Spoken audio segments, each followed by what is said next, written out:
Okay okay okay. പിന്നെ എങ്ങനെ പോകുന്നു പഠിത്തമൊക്കെ? എന്തോ പഠിത്തമൊക്കെ എങ്ങനെ പോകുന്ന ഞാൻ ചോദിച്ചേ. വേറെ ഏതൊക്കെയാ അപശബ്ദങ്ങൾ വരുന്നത്? കേക്കാൻ പറ്റുന്നോടാ? ഹലോ, എങ്ങനെ പോകുന്നു മക്കളെ പഠിത്തമൊക്കെ? എങ്ങനെ പോകുന്നടാ?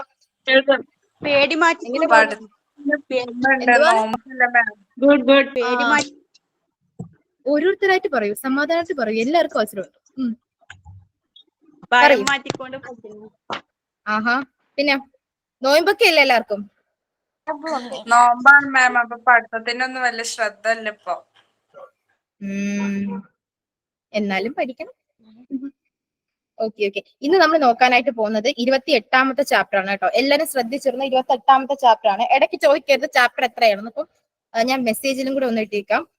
നമ്മൾ പഠിക്കാൻ പോകുന്നത് ചാപ്റ്റർ 28 ആണ്. ഇതിലൊരു 3 ക്വസ്റ്റ്യനേ ഉള്ളൂ. സിമ്പിൾ ആണ്.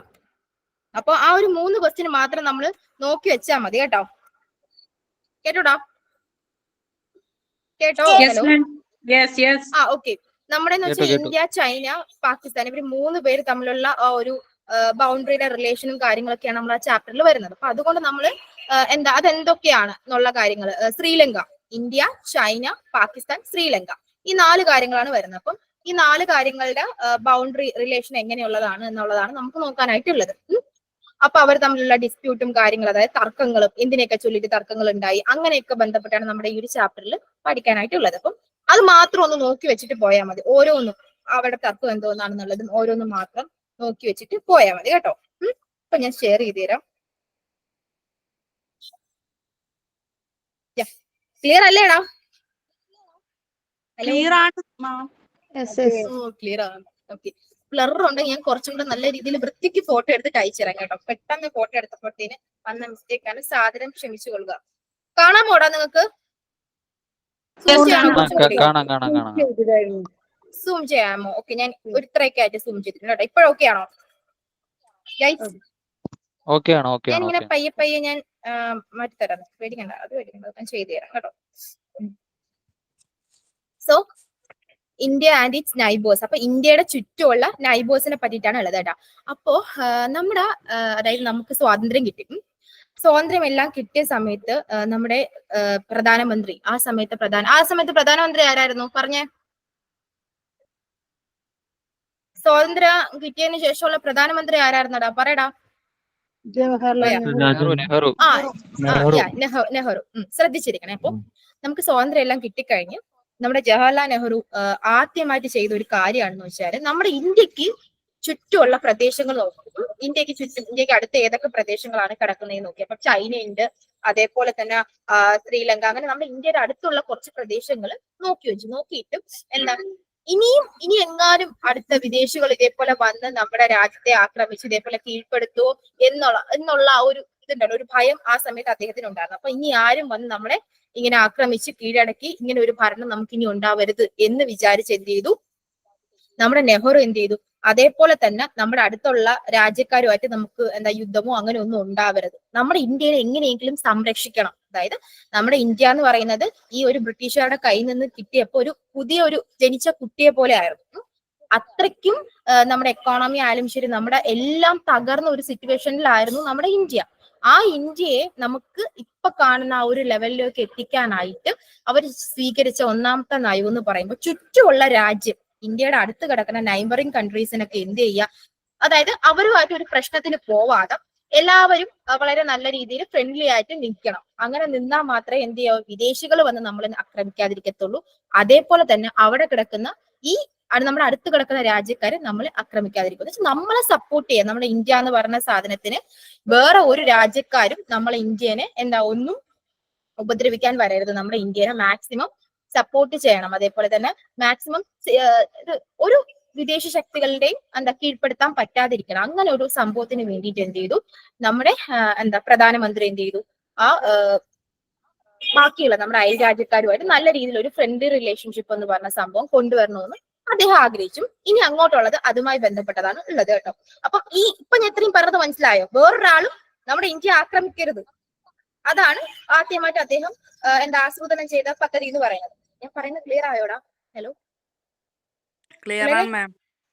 ഓക്കെ അല്ലേ? മനസ്സിലായോ? ഒന്നുകൂടി പറയാം, വേറൊന്നുമല്ല, സ്വാതന്ത്ര്യം കിട്ടിയതിനു ശേഷം എക്സ്ക്യൂസ് മീ മാം, സോറി, ഇപ്പൊ കേറാൻ പറ്റിയുള്ളോ? ചാപ്റ്റർ ഒന്ന് കുഴപ്പമില്ല പറയോ? കുഴപ്പമില്ല. ചാപ്റ്റർ 28ാമത്തെ ചാപ്റ്റർ ആണ്ടാ. ഓക്കെ ഇന്ത്യയും പാകിസ്ഥാൻ ആൻഡ് ശ്രീലങ്ക എന്ന് പറഞ്ഞ ചാപ്റ്റർ ആണ് കേട്ടോ. സംഭവം Okay, thank you. ഒന്നുമില്ല. ഈ ഒരു ചാപ്റ്ററിൽ പറഞ്ഞേക്കുന്നതെന്ന് വെച്ച് കഴിഞ്ഞാൽ ഇന്ത്യയും നമ്മുടെ അടുത്തുള്ള നൈബറിംഗ് കൺട്രീസുമായിട്ടുള്ള ഒരു റിലേഷനെ പറ്റിയിട്ടാണ് ഈ ചാപ്റ്ററിൽ ഉള്ളത്. അപ്പോൾ ഇന്ത്യയുടെ ചുറ്റിക്കിടക്കുന്ന ആ ഒരു നൈബറിംഗ് കൺട്രീസുമായിട്ട് ഇന്ത്യക്ക് നല്ല രീതിയിൽ ഫ്രണ്ട്ലി ആയിട്ടുള്ള ഒരു എന്താണ് ബന്ധമാണ് ഉള്ളത്. അതായത് ആരുമായിട്ട് അങ്ങനെ പ്രശ്നത്തിന് ഒന്നിനും പോവാത്ത ഒരു രാജ്യമാണ് നമ്മുടെ ഇന്ത്യ എന്ന് പറയുന്നത്.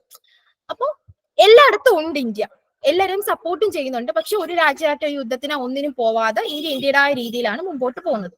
കാരണം എന്ന് വെച്ചാൽ നമ്മുടെ ആദ്യകാല സമയത്ത് ഇന്ത്യ എന്ന് പറയുമ്പോൾ ഒന്നും ഇല്ലായിരുന്നു.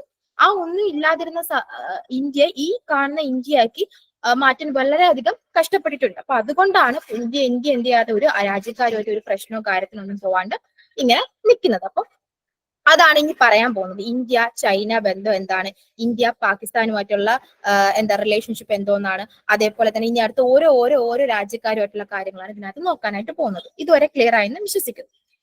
ഹലോ, ക്ലിയർ അല്ലേടാ? ഫസ്റ്റ് വരുന്നത് ഇന്ത്യയും ചൈനയും തമ്മിലുള്ള കാര്യം. അപ്പൊ ചൈന റിപ്പബ്ലിക് ആയത് എന്നാണ് പറഞ്ഞേ? ചൈന റിപ്പബ്ലിക് ആയത് എന്നാണ്ടാ?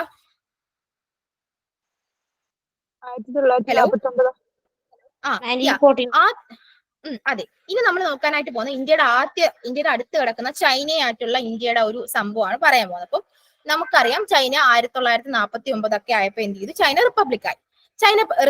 അങ്ങനെ ഇരിക്കുക. നമ്മുടെ ഇന്ത്യ എന്നാണ് റിപ്പബ്ലിക് ആയത്? പറഞ്ഞേ. 1947. ഓക്കെ. ഓക്കെ. അപ്പൊ എന്ത് ചെയ്തു? ഇന്ത്യ 1947. ഓക്കെ. അത് കഴിഞ്ഞിട്ട് എന്തുവാ, അതായത് ചൈന റിപ്പബ്ലിക്കായി. അങ്ങനെ ഇരുന്ന സമയത്ത് നമ്മുടെ ഫസ്റ്റ് ഒരു എഗ്രിമെന്റ് ഉണ്ടാക്കിയിരുന്നു. അതായത് പഞ്ചശീല എഗ്രിമെന്റ് എന്ന് പറഞ്ഞ എഗ്രിമെന്റ് ജവഹർലാൽ നെഹ്റു അതേപോലെ തന്നെ ചൈനയിലെ ആ സമയത്ത് ഉണ്ടായിരുന്ന പ്രധാനമന്ത്രിയായിട്ട് ഒരു എഗ്രിമെന്റ് ആദ്യം അവർ ഫോം ചെയ്തു. അതിന്റെ പേരാണ് പഞ്ചശീല എഗ്രിമെന്റ് എന്ന് പറയുന്നത്. അതിൽ 5 കാര്യങ്ങളാണ് പറയുന്നത്. 5 കാര്യങ്ങൾ എന്ന് പറയുമ്പോൾ നിങ്ങളുടെ ടെറിട്ടറിയിൽ ഞങ്ങൾ ഒരിക്കലും അതായത് എന്റെ അടുത്ത് കിടക്കുന്ന രാജ്യമാണ് ചൈന, നിങ്ങളുടെ ടെറിട്ടറിയിൽ ഞങ്ങൾ ഒരിക്കലും കയറിയിട്ട് അവിടുത്തെ സാധനങ്ങളൊന്നും പിടിച്ചെടുക്കാൻ വേണ്ടി നോക്കില്ല. നിങ്ങളുടെ ഇന്റേണൽ കാര്യത്തിൽ ഞങ്ങളും ഇടപെടില്ല, ഞങ്ങളുടെ ഇന്റേണൽ കാര്യത്തിൽ ആരും ഇടപെടാൻ പാടില്ല, നിങ്ങളും ഇടപെടാൻ പാടില്ല. പിന്നെ അതേപോലെ തന്നെ നമ്മൾ നല്ല രീതിയിൽ ഫ്രണ്ട്ലി ആയിട്ട് മുമ്പോട്ട് പോകും. അങ്ങനെയുള്ള ഒരു 5 കാര്യങ്ങളാണ് അവർ പറഞ്ഞേക്കുന്നത്. അപ്പോ സ്വാതന്ത്ര്യത്തിനും ശേഷം ജവഹർലാൽ നെഹ്റു അതേപോലെ തന്നെ ചൈനയിലെ പ്രധാനമന്ത്രി ആയിട്ടാണ് ഈ പഞ്ചശീല എഗ്രിമെന്റ് എന്ന് പറഞ്ഞ എഗ്രിമെന്റ് ഫോം ചെയ്തത്. അതിന്റെ കാര്യങ്ങൾ എന്തൊക്കെയാന്ന് ചോദിച്ചു കഴിഞ്ഞാൽ അതിൽ 5 കാര്യങ്ങളാണ് പറയുന്നത്. എന്ന് വെച്ചാൽ ചൈന ഒരിക്കലും ഇന്ത്യയുടെ കാര്യത്തിൽ ഇടപെടാൻ വരില്ല. അതേപോലെ തന്നെ ഇന്ത്യ എന്ത് ചെയ്ത് ചൈനയുടെ കാര്യത്തിൽ ഇടപെടാൻ വേണ്ടി പോകരുത്. അതേപോലെ തന്നെ രണ്ടുപേർക്കും ഇക്വാലിറ്റി ഉറപ്പുവരുത്തുക. നമ്മൾ വളരെ സമാധാനത്തോടു കൂടി നല്ല ഫ്രണ്ട്ലി ആയിട്ട് പോകും. നിങ്ങളുടെ ഇന്റേണൽ മാറ്റേഴ്സിൽ ഞങ്ങളും ഇടപെടാൻ വരില്ല, ഞങ്ങളുടെ മാറ്റേഴ്സിൽ നിങ്ങളും ഇടപെടാൻ വരരുത്. അങ്ങനെയുള്ള ഒരു 5 കാര്യങ്ങൾ ഈ ഒരു പഞ്ചശീല എഗ്രിമെന്റ് എന്ന് പറഞ്ഞ എഗ്രിമെന്റിൽ ഉൾപ്പെടുത്തിയിട്ടുണ്ട്. ഇതാണ് ഫസ്റ്റ് എഗ്രിമെന്റ്. ഇന്ത്യയും ചൈനയും തമ്മിൽ ഉണ്ടാകുന്ന ഒരു ഫസ്റ്റ് എഗ്രിമെന്റ് എന്ന് പറയുമ്പോൾ 1954 പഞ്ചശീല എഗ്രിമെന്റ് ആണ്. ഈ എഗ്രിമെന്റ് എന്തിനാ ഫോം ചെയ്തതെന്ന് വെച്ചാൽ അതായത് പെട്ടെന്നുള്ള ചൈനയായിട്ട് ഒരു ആക്രമണം ഒന്നും ഉണ്ടാവാതിരിക്കാൻ വേണ്ടിയിട്ടും ഇന്ത്യനെ സപ്പോർട്ട് ചെയ്ത് ഇന്ത്യയെ സേവ് ചെയ്യാൻ വേണ്ടിയിട്ടൊക്കെയാണ് ഈ ഒരു എഗ്രിമെന്റ് അവർ ഫോം ചെയ്തത്. ഈ പഞ്ചശീല എഗ്രിമെന്റ് ക്ലിയർ ആയോടാ? ഹലോ, 1900 പറയടാ, ആരാ പറയുന്നേ? ഹലോ, ആരെങ്കിലും എന്തെങ്കിലും പറഞ്ഞായിരുന്നു മക്കളെ? അവരൊക്കെ പറഞ്ഞേ, എന്താ പറഞ്ഞേ? റഫീഖ സമലോ എന്താ പറഞ്ഞത്? മാം കഴിഞ്ഞ ക്ലാസിന്റെ നോട്ട് മാം അയച്ചിട്ടില്ലല്ലോ. ഞാൻ അയച്ചിട്ടുണ്ടല്ലോ, സാറിന് അയച്ചു കൊടുത്തായിരുന്നല്ലോ. അതെ, ഗ്രൂപ്പിൽ സാറ് മറന്നുപോയി കാണും കേട്ടോ. സാറ് മറന്നുപോയി കാണും കേട്ടോ. അപ്പൊ ഞാൻ സാറിന്റെ അടുത്ത് ഒന്നും കൂടി ഓർമ്മിപ്പിച്ചേക്കും കേട്ടോ. 25ാമത്തെ ചാപ്റ്റർ എടുത്തില്ലേ അതിന്റെ? ഓക്കെ. അത് ഞാൻ അയച്ചേക്കാടാ. ഓക്കെ. അപ്പൊ ഒന്നുകൂടി പറഞ്ഞുതരാം. ആദ്യം നമ്മൾ ചൈനയും ഇന്ത്യയും തമ്മിലുള്ള റിലേഷൻ ആണ് നോക്കിയത്. 1949 ആയപ്പോ ചൈന റിപ്പബ്ലിക്കായി, അതേപോലെ തന്നെ ഇന്ത്യ റിപ്പബ്ലിക്കായി. അങ്ങനെ സമയത്ത് എന്ത് ചെയ്തു? ഫസ്റ്റ് ഒരു എഗ്രിമെന്റ് ആണ് പഞ്ചശീല എഗ്രിമെന്റ്. ജവഹർലാൽ നെഹ്റു ചൈനയിലെ പ്രധാനമന്ത്രിയും തമ്മിലുള്ള ഒരു എഗ്രിമെന്റ് ആണ്. ആ എഗ്രിമെന്റിൽ 5 കാര്യങ്ങളാണ് പറയുന്നത്. ഒന്നുമില്ല, ഞങ്ങൾ ഒരിക്കലും അങ്ങോട്ടേക്ക് കയറിയിട്ട് യുദ്ധത്തിനും അതേപോലെ തന്നെ നിങ്ങളുടെ കാര്യത്തിൽ ഇടപെടാൻ വരില്ല. നിങ്ങളും ഇതേപോലെ വരരുത്. നമ്മൾ നല്ല രീതിയിൽ പീസ്ഫുൾ ആയിട്ടും ഫ്രണ്ട്ലി ആയിട്ട് നമുക്ക് നല്ല രീതിയിൽ മുമ്പോട്ട് പോകാം എന്നുള്ള കാര്യമാണ് ഇന്ത്യയും ചൈനയും തമ്മിലുള്ള ആ ഒരു എഗ്രിമെന്റിൽ മെയിൻ ആയിട്ട് പറയുന്നത്. ജസ്റ്റ് വായിച്ചു നോക്കിയാൽ മതി. പഞ്ചശീല എഗ്രിമെന്റ് എന്താന്ന് ചോദിക്കുമോ എന്ന് എനിക്കറിയില്ല, ഞാൻ കണ്ടിട്ടില്ല. പക്ഷെ നിങ്ങളൊന്ന് വായിച്ചു വെച്ചേക്കാം, ചിലപ്പോ ഇനി ചോദിച്ചാലോ, നമുക്ക് എഴുതണ്ടേ ആ സംഭവം. ഇനി അടുത്ത് വരുന്നതെന്ന് വെച്ച് കഴിഞ്ഞാല് എന്താ, ഇന്ത്യയും ചൈനയും തമ്മിൽ എന്താ ഒരു ഡിസ്പ്യൂട്ട് ഉണ്ടായി. അതായത് ബൗണ്ടറി. എടാ നേരത്തെ പറഞ്ഞത് മനസ്സിലായോടാ? ഒന്നാമത്തെ ക്വസ്റ്റ്യൻ ക്ലിയർ അല്ലേ? ക്ലിയർ ആണ്. ഓക്കെ. ബാക്കിയുള്ളവരും പറയണം കേട്ടോ, എല്ലാരും പറയണം. നിങ്ങൾക്ക് പറയാൻ ബുദ്ധിമുട്ടുള്ളവർ മെസ്സേജ് ഇട്ടാലും മതി കേട്ടോ. ഓക്കെ, ഇനി അടുത്ത് വരുന്നതെന്ന് വെച്ച് കഴിഞ്ഞാല് ബൗണ്ടറി ഡിസ്പ്യൂട്ടിനെ പറ്റിയാ പറയുന്നത്. ഇന്ത്യയും ചൈനയും തമ്മിലുള്ള ബൗണ്ടറി ഡിസ്പ്യൂട്ട്. അപ്പം ഇന്ത്യയും ചൈനയും തമ്മിൽ ബന്ധിപ്പിക്കുന്ന ആ ഒരു എന്താ ബൗണ്ടറി ഉള്ള ആ ഒരു ലൈനിന്റെ പേരെന്തോന്നാണ്ടാ പറഞ്ഞേ? പോയാ? ഹലോ പറഞ്ഞേ, എന്തുവാ? ഒരു ലൈൻ ഉണ്ടല്ലോ ഇന്ത്യയും ചൈനയും തമ്മിൽ ബന്ധിപ്പിക്കുന്ന ഒരു ലൈനിന്റെ പേരെന്തോന്നാണ്? ബോർഡർ ആണോ? എന്തുവാടാ? ഇന്ത്യയും ചൈനയും തമ്മിൽ ബൗണ്ടറി ഷെയർ ചെയ്യുന്ന ഒരു ലൈനിന്റെ പേരെന്തോന്നാണ്? മെക്മോഹൻ. ഗുഡ്. ആ ഒരു ലൈൻ, മെക്മോഹൻ ലൈൻ. ഓക്കെ. ആ ഒരു ലൈനാണ് ഇന്ത്യയും അതേപോലെ തന്നെ നമ്മുടെ ചൈനയും തമ്മിലുള്ള ആ ഒരു ബൗണ്ടറി എന്ന് പറഞ്ഞ സാധനം. എന്താ ബൗണ്ടറി ലൈൻ എന്ന് പറയുന്നത് കേട്ടോ. അത് മറക്കല്ലേ കേട്ടോ, അത് ഓർത്തു വെച്ചേക്കണം കേട്ടോ. അങ്ങനെ ഇന്ത്യയും ചൈനയും തമ്മിൽ ബന്ധിപ്പിക്കുന്ന ഒരു ലൈൻ ആ ലൈനാണ്. 1962 ആയ സമയത്ത് എന്ത് ചെയ്തു, നമ്മുടെ ഇന്ത്യയും ചൈനയും തമ്മിൽ ഒരു യുദ്ധം ഉണ്ടായി. ചൈനക്കാരാ ഇങ്ങോട്ടേക്ക് വന്നത്, നമ്മൾ അങ്ങോട്ട് പോയതല്ല. ചൈനക്കാര് 1962 ആയപ്പോൾ ഈ പഞ്ചശില തത്വം എന്ന് പറഞ്ഞ തത്വം ഒക്കെ എന്ത് ചെയ്തു, ലംഘിച്ചുകൊണ്ട് നമ്മുടെ ഇന്ത്യ ആക്രമിക്കാനായിട്ട് 1962 വന്നു. കാരണം എന്താന്ന് ചോദിച്ചു കഴിഞ്ഞാല് നമ്മുടെ ഇന്ത്യക്കാര് ടിബറ്റ് എന്ന് പറഞ്ഞ ഒരു രാജ്യത്തിന് അഭയം കൊടുത്തു. അതാണ് കാരണം. അപ്പൊ ചൈനയുടെ ഒരു മെയിൻ ശത്രുവായിരുന്നു ആ സമയത്ത് ടിബറ്റ് എന്ന് പറഞ്ഞ ഒരു രാജ്യം. അപ്പം ടിബറ്റും ചൈനയും തമ്മിൽ യുദ്ധം പ്രഖ്യാപിച്ച സമയത്ത് എന്ത് ചെയ്യും, നമ്മുടെ ഇന്ത്യ ആർക്ക് അഭയം കൊടുത്തു? നമ്മുടെ ഇന്ത്യയിൽ അഭയം ചോദിച്ചു വന്നു കഴിഞ്ഞാൽ നമ്മൾ സഹായിക്കും. നമ്മൾ അവരെന്ത് ചെയ്തു, സഹായിച്ചു. അവര് ഇപ്പോ കർണാടകയിലെ ഒരു ഭാഗത്ത് ആ ഒരു ടിബറ്റിന്റെ ആളുകൾ അവിടെ താമസിക്കുന്നുണ്ട്. അപ്പൊ അങ്ങനെ സഹായിച്ചത് ചൈനക്ക് ഇഷ്ടപ്പെട്ടില്ല. നമ്മളിപ്പോ സ്വാതന്ത്ര്യമൊക്കെ കഴിഞ്ഞു, അതേപോലെ തന്നെ നമ്മൾ നല്ലൊരു ഫ്രണ്ട്ലി എഗ്രിമെന്റും കാര്യങ്ങളെല്ലാം ഉണ്ടാക്കി വെച്ചിട്ട് നിങ്ങൾ എന്നിട്ട് പോയി എന്റെ ശത്രുവായിട്ടുള്ള രാജ്യത്തെ പോയി നിങ്ങൾ സഹായിച്ചില്ലേ എന്നുള്ള മൈൻഡ് സെറ്റ് വന്ന് 1962 ആയപ്പോ എന്ത് ചെയ്തു, അവർ തമ്മിലൊരു യുദ്ധം ഉണ്ടായി. ഇതാണ് ആദ്യമായിട്ടുണ്ടായ അവർ തമ്മിലുള്ള ബൗണ്ടറി ഡിസ്പ്യൂട്ട് എന്ന് പറഞ്ഞുതരാം. ഒന്നുകൂടി പറഞ്ഞുതരാം. ഇന്ത്യയും അതേപോലെ തന്നെ ഇന്ത്യയും ചൈനയും തമ്മിൽ ആദ്യമായിട്ടുണ്ടായ ഒരു ഡിസ്പ്യൂട്ട് ആണ് 1962 ബൗണ്ടറി ഡിസ്പ്യൂട്ട് എന്ന് പറയുന്നത്. അപ്പം സംഭവം എന്ന് വെച്ചാൽ അവരുടെ ആ ബൗണ്ടറി ലൈനുമായി ബന്ധപ്പെട്ടിട്ടുള്ള യുദ്ധങ്ങളും കാര്യങ്ങളൊക്കെയാണ് അതിൽ പറഞ്ഞേക്കുന്നത്. അതിന്റെ മെയിൻ റീസൺ എന്താന്ന് ചോദിച്ചു കഴിഞ്ഞാല് ഇന്ത്യ എന്ത് ചെയ്തു, നമ്മുടെ ചൈനയുടെ ഒരു ശത്രുവായിരുന്നു ടിബറ്റ് എന്ന് പറഞ്ഞ ഒരു സ്ഥലം. അപ്പൊ ടിബറ്റുകാർ എന്ത് ചെയ്തു, ചൈനയും തമ്മിൽ ഒരു യുദ്ധം ഉണ്ടായ സമയത്ത് എന്ത് ചെയ്തു, നമ്മുടെ ഇന്ത്യക്കാര് ടിബറ്റുകാർക്ക് അഭയം കൊടുത്തു. അതിലുള്ള കുറച്ച് ആളുകൾക്ക് നമ്മുടെ ഇന്ത്യക്കാർ സപ്പോർട്ട് ചെയ്തതിനെ തുടർന്ന് എന്ത് ചെയ്തു, ചൈനയ്ക്ക് ഇന്ത്യയോട് ദേഷ്യം വന്നു. ഇത്രയും ആയി സ്ഥിതിക്ക് പഞ്ചശീല തത്വം ഉണ്ടാക്കി നമ്മൾ നല്ല കമ്പനി ആയിട്ട് ഇരിക്കുകയാണ്, എന്നിട്ട് നിങ്ങൾ പോയി ഞങ്ങളെ ശത്രു രാജ്യത്തിനെ സഹായിച്ചില്ലേ എന്നൊരു ടോക്കിംഗ് അവിടെ വന്നു. അങ്ങനെ വന്ന സമയത്ത് എന്ത് ചെയ്തു, ഒരു യുദ്ധം ഉണ്ടായി. അതാണ് 1962 ബൗണ്ടറി ഡിസ്പ്യൂട്ട് എന്ന് പറയുന്നത്. മനസ്സിലായോടാ? നിങ്ങൾക്ക് ഇത് കണക്ട് ചെയ്ത് പോണം കേട്ടോ. ക്ലിയർ ആയോടാ? ഹലോ, ക്ലിയർ ആയോ? ബൗണ്ടറി ലൈനിന്റെ പേരെന്ന് പറയാം. മെൻമോഹൻ ലൈൻ എന്തോ അത് ലൈന ബൗണ്ടറി ലൈൻ. എടാ അത് നോക്കി വെച്ചേക്കണം കേട്ടോ. ഹലോ എടാ, ഈ ലൈനേ നിങ്ങളിത് മെൻമോഹൻ ലൈൻ, നിങ്ങൾ ഈ ലൈൻ ഉണ്ടല്ലോ ജസ്റ്റ് ഇതൊന്ന് ഓർത്ത് വെച്ചേക്കണം കേട്ടോ. അതുമായി ബന്ധപ്പെട്ട് എന്തെങ്കിലും വൺ വേർഡ് ക്വസ്റ്റ്യൻ എങ്ങാനും ചോദിച്ചാലോ, ഞാൻ കണ്ടില്ല, പക്ഷെ എന്നാലും ചിലപ്പോൾ ചോദിച്ചാൽ നിങ്ങൾക്ക് എഴുതാലോ. ഇപ്പം എങ്ങനെയാണെന്ന് അറിഞ്ഞുകൂടാ. ഓക്കെ, നിങ്ങളുടെ എക്സാം മാറ്റി വെച്ചായിരുന്നോ? ഏതെങ്കിലും എക്സാം? ഹലോ ഇല്ലല്ലോ അല്ലേ? ഓക്കെ, ഇല്ല. ഓക്കെ, അപ്പം അതാണ് അവർ തമ്മിലുള്ള ബൗണ്ടറി ഡിസ്പ്യൂട്ട് എന്ന് പറയുന്നത്. ക്ലിയർ ആയല്ലോ അല്ലേ ഇത് ഇത്രയും? ഹലോ.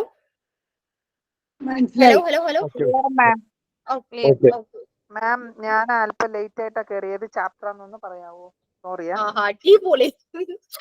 28. Thank you. നീ വിഷമിക്കണേ, ലാസ്റ്റ് ഞാൻ ഒന്നുകൂടി പറഞ്ഞുതരാം കേട്ടോ. ഓക്കെ. ഇനി അടുത്ത് ഇന്ത്യയും പാകിസ്ഥാനും തമ്മിലുള്ള ആ ഒരു യുദ്ധം, അതായത് ഇന്ത്യയും ചൈനയും തമ്മിലുള്ള കാര്യം ക്ലിയർ ആയല്ലോ. ഇനി നമുക്കുള്ളത് ഇന്ത്യയും പാകിസ്ഥാനും തമ്മിലുള്ള സംഭവം കേട്ടോ. ഓക്കെ, ഇന്ത്യയും പാകിസ്ഥാനും തമ്മിൽ നമുക്കറിയാം എന്തിന്റെ പേരാണ് നമ്മൾ ഇന്ത്യയും പാകിസ്ഥാനും തമ്മിൽ എപ്പോഴും വഴക്കുണ്ടാക്കുന്നത്? പറഞ്ഞേ, ഇന്ത്യയും പാകിസ്ഥാനും നമ്മൾ എന്തിന്റെ പേരിലാണ് വഴക്കുണ്ടാക്കുന്നത്? പറയടാ. ഗുഡ്. കാശ്മീരിന്റെ പേരിലായിരിക്കും നമ്മൾ അങ്ങോട്ടും ഇങ്ങോട്ടും വഴക്കുണ്ടാക്കുന്നത്. അപ്പം ഇവരെന്ത് ചെയ്യും? നമ്മുടെ ഇന്ത്യക്കാർ മര്യാദയ്ക്ക് ഇരുന്നാലും ഇവരെന്ത് ചെയ്യും? അവിടെ വന്നിട്ട് യുദ്ധം ഇങ്ങനെ ചെയ്തുകൊണ്ടിരിക്കും. ഒരു കാര്യമില്ലാണ്ട് അവർ നമ്മൾ ഈ കാശ്മീരിന്റെ പേരിലാണ് എപ്പോഴും അങ്ങോട്ടും ഇങ്ങോട്ടും അടി ഉണ്ടാക്കുന്നത്. ആ കാര്യങ്ങൾ മാത്രമേ ഉള്ളൂ ഇന്ത്യയും കാരണം കാശ്മീർ എന്ന് പറഞ്ഞ സാധനം അവർക്ക് വേണം. അതും കൂടി ഉണ്ടെങ്കിൽ അവർക്ക് ആ ഒരു ഒരു പാകിസ്ഥാൻ കുറച്ചും കൂടി ഒരു ഇതാകത്തുള്ളൂ. അപ്പൊ അതുകൊണ്ട് കാശ്മീരിന് വേണ്ടിയിട്ടാണ് അവർ മാക്സിമം ഇങ്ങനെ, അതായത് അവരുടെ നാട്ടിലൊരു ഡെവലപ്മെന്റ് എന്തെങ്കിലുമൊക്കെ ഉണ്ടാവണമെങ്കിൽ തന്നെ കുറച്ച് കാശ്മീർ എന്ന് പറഞ്ഞ സാധനം കൂടെ വേണം. എന്ന് വെച്ചാൽ കാശ്മീർ അത്രയും അടിപൊളി സ്ഥലമല്ലേ, എല്ലാ അതായത് പൂക്കളുടെ കാര്യത്തിലായാലും ശരി, കുറേ കാര്യത്തിൽ കാശ്മീർ ഭയങ്കര സൂപ്പറാണ്. അപ്പൊ അതുണ്ടെങ്കിൽ അവര് ഡെവലപ്മെന്റിന് വേണ്ടിയിട്ട് എന്ന് വെച്ചാൽ പാകിസ്ഥാൻ കുറച്ചും കൂടി നല്ല രീതിയിൽ ഇതാവും. അപ്പോ നമ്മളെന്ന് വെച്ചാൽ പാകിസ്ഥാന്റെ അതൊക്കെ ഫലഭൂഷ്ടി ഇല്ലാത്ത കുറച്ച് മേഖലയാണ് അവർക്ക് കൊടുത്തിട്ടുള്ളത്. നല്ല മേഖല കാര്യങ്ങളെല്ലാം നമ്മുടെ ഇന്ത്യയിലെ ഭാഗത്തോട്ടാണ് വരുന്നത്. പക്ഷെ അതിൽ കുറച്ച് കുറവുള്ളതാണ് അങ്ങോട്ടേക്ക് കൊടുത്തിട്ടുള്ളത് എന്നാണ് പറയുന്നത്. അപ്പം അവരെന്ന് പറയുമ്പോൾ അതിന് വേണ്ടിയിട്ടാണ് ഇങ്ങനെ പറഞ്ഞുകൊണ്ടിരിക്കുന്നത്, അതായത് വഴക്കുണ്ടാക്കിക്കൊണ്ടിരിക്കുന്നത്. പക്ഷെ ഇന്ത്യക്കാർക്ക് അത് വിട്ടുകൊടുക്കാൻ പറ്റൂല, കാരണം അത്ര അടിപൊളി സ്ഥലമാണ് കാശ്മീർ എന്ന് പറയുന്നത്. ആരെങ്കിലും കാശ്മീരിൽ പോയിട്ടുണ്ടോ? ഹലോ, ഞാൻ പോയിട്ടില്ല. ആഗ്രഹമുണ്ട്. ഓക്കെ, എന്തായാലും പോവാം കേട്ടോ, എല്ലാവർക്കും പോവാം, നമുക്ക് പോകാം, എല്ലാവർക്കും കൂടെ ഒരുമിച്ച് പോവാം. അപ്പൊ കാശ്മീർ അടിപൊളി സ്ഥലമാണെന്നാ പറയുന്നത്. ഞാൻ ഇതുവരെ പോയിട്ടില്ല, പക്ഷെ എനിക്ക് പോകണമെന്ന് ആഗ്രഹമുണ്ട്, ജോലിയൊക്കെ കിട്ടാൻ. Okay, fine. ഇതാണ് ഇന്ത്യയും പാകിസ്ഥാനും തമ്മിലുള്ള ആ ഒരു പ്രശ്നം എന്ന് പറയുന്നത്. കാശ്മീരിനെ ചൊല്ലിയിട്ടുള്ള പ്രശ്നമാണ്. മാത്രമല്ല ഇവരെന്താണ് ഒരു ഇതും ഇല്ലാതെ എപ്പോഴും അങ്ങോട്ടും ഇങ്ങോട്ടും ബൗണ്ടറിയിൽ നിന്ന് അങ്ങോട്ടും ഇങ്ങോട്ടും വെടിയും കാര്യങ്ങളൊക്കെ വെക്കും. ഒരു കാര്യമില്ലാതെ അവർ നമ്മളെ ചൊറിയാനായിട്ട് വരുന്നത്. നമ്മളൊന്നും ചെയ്തില്ലെങ്കിലും അവരിങ്ങോട്ട് ഓരോ കാര്യം ഇല്ലാണ്ട് ഇങ്ങനെ ഉപദ്രവിക്കാനായിട്ട് വരുന്ന ഒരു ഇതാണ്. പിന്നെ ടെററിസം ആയാലും ശരി, എല്ലാ കാര്യമായാലും ശരി, അങ്ങനത്തെ ഒരു ഇതാണ്. എന്തിനാണ് ഇവരിങ്ങനെ ചെയ്യുന്നതെന്ന് വെച്ചാൽ നമ്മുടെ ആ ഒരു പാകിസ്ഥാൻ എന്ന് പറഞ്ഞ കാശ്മീർ എന്ന് പറഞ്ഞ സാധനം എടുത്ത് പിടിച്ചടക്കാൻ വേണ്ടിയിട്ടാണ്. ഓക്കെ, ഇത്രയും കാര്യങ്ങളാണ് ഇന്ത്യയും പാകിസ്ഥാനും തമ്മിലുള്ള ആ ഒരു എന്ന് പറയുന്നത്. അത് ഒന്ന് ജസ്റ്റ് നോക്കിയത് നമുക്ക് അറിയാവുന്ന കാര്യം എഴുതി വെച്ചാൽ മതി കേട്ടോ. ഇതുവരെയുള്ളത് ക്ലിയർ അല്ലേടാ? Hello, mic testing. ഇതുവരെയുള്ള ക്ലിയർ അല്ലേ? ഇനി അടുത്ത് വരുന്നതാണ് നമ്മുടെ ശ്രീലങ്ക. ശ്രീലങ്കയുടെ പ്രത്യേകത എന്തോന്നാണ്? കേക്കട്ടെ, ശ്രീലങ്കയുടെ പ്രത്യേകത എന്തോന്ന് ആര് പറയും? പറയുന്നവർക്ക് ഞാൻ ഡയറി മിൽക്ക് വാങ്ങിച്ചു തരും. കേക്കട്ടെ. ചെറിയ സ്ഥലം. ഓക്കെ, അടുത്തത് പറയും. പോപ്പുലാരിറ്റി കുറവ്. പോട്ടെ, അടുത്തത് പറ. ഗുഡ്. അതാരാ പറഞ്ഞത് ദ്വീപ് പോലത്തെ സ്ഥലം എന്ന് പറഞ്ഞത്? ആരോ പറഞ്ഞായിരുന്നു അത് ദ്വീപ് പോലത്തെ ഒരു സ്ഥലമാണ് കേട്ടോ. കാരണം എവിടെ ദ്വീപ് പോലത്തെ ഒരു സ്ഥലമാണ് കേട്ടോ. ആരെ പറഞ്ഞത് എനിക്ക് അറിഞ്ഞുകൂടാ, എന്നാലും ലക്ഷ്യം പറഞ്ഞതാണ്. അപ്പൊ ദ്വീപുകളുള്ള ഒരു രാജ്യമാണ് നമ്മുടെ ഈ ഒരു ശ്രീലങ്ക എന്ന് പറയുന്നത് കേട്ടോ. അപ്പൊ ഒരു ദ്വീപ് സമൂഹം അതൊക്കെയാണ് ഉദ്ദേശിക്കുന്നത്. അപ്പം അവിടുത്തെ കിലോമീറ്റർ എന്ന് പറയുമ്പോൾ നമുക്കറിയാം 25.33 കിലോമീറ്റർ ആണ് ഉള്ളത്. അതേപോലെ തന്നെ നമ്മുടെ ഇന്ത്യയുമായിട്ട് ശ്രീലങ്ക ആദ്യകാലത്ത് ഭയങ്കര അടിപൊളി ബന്ധമായിരുന്നു പുലർത്തിയിരുന്നു വെച്ചാൽ നല്ല രസമാണ്. രണ്ട് രാജ്യങ്ങളും നല്ലൊരു ഫ്രണ്ട്ലി ആയിട്ടുള്ള ഒരു രീതിയിലായിരുന്നു മുമ്പോട്ട് പോയിക്കൊണ്ടിരുന്നത്. ഓക്കെ, അപ്പൊ നമ്മുടെ ശ്രീലങ്കയിലുള്ള ആളുകളെ സിംഹളർ എന്നാണ് പറയുന്നത് കേട്ടോ. ശ്രീലങ്കയിലുള്ള ആളുകൾ എന്തെന്നാ പറയുന്നത്?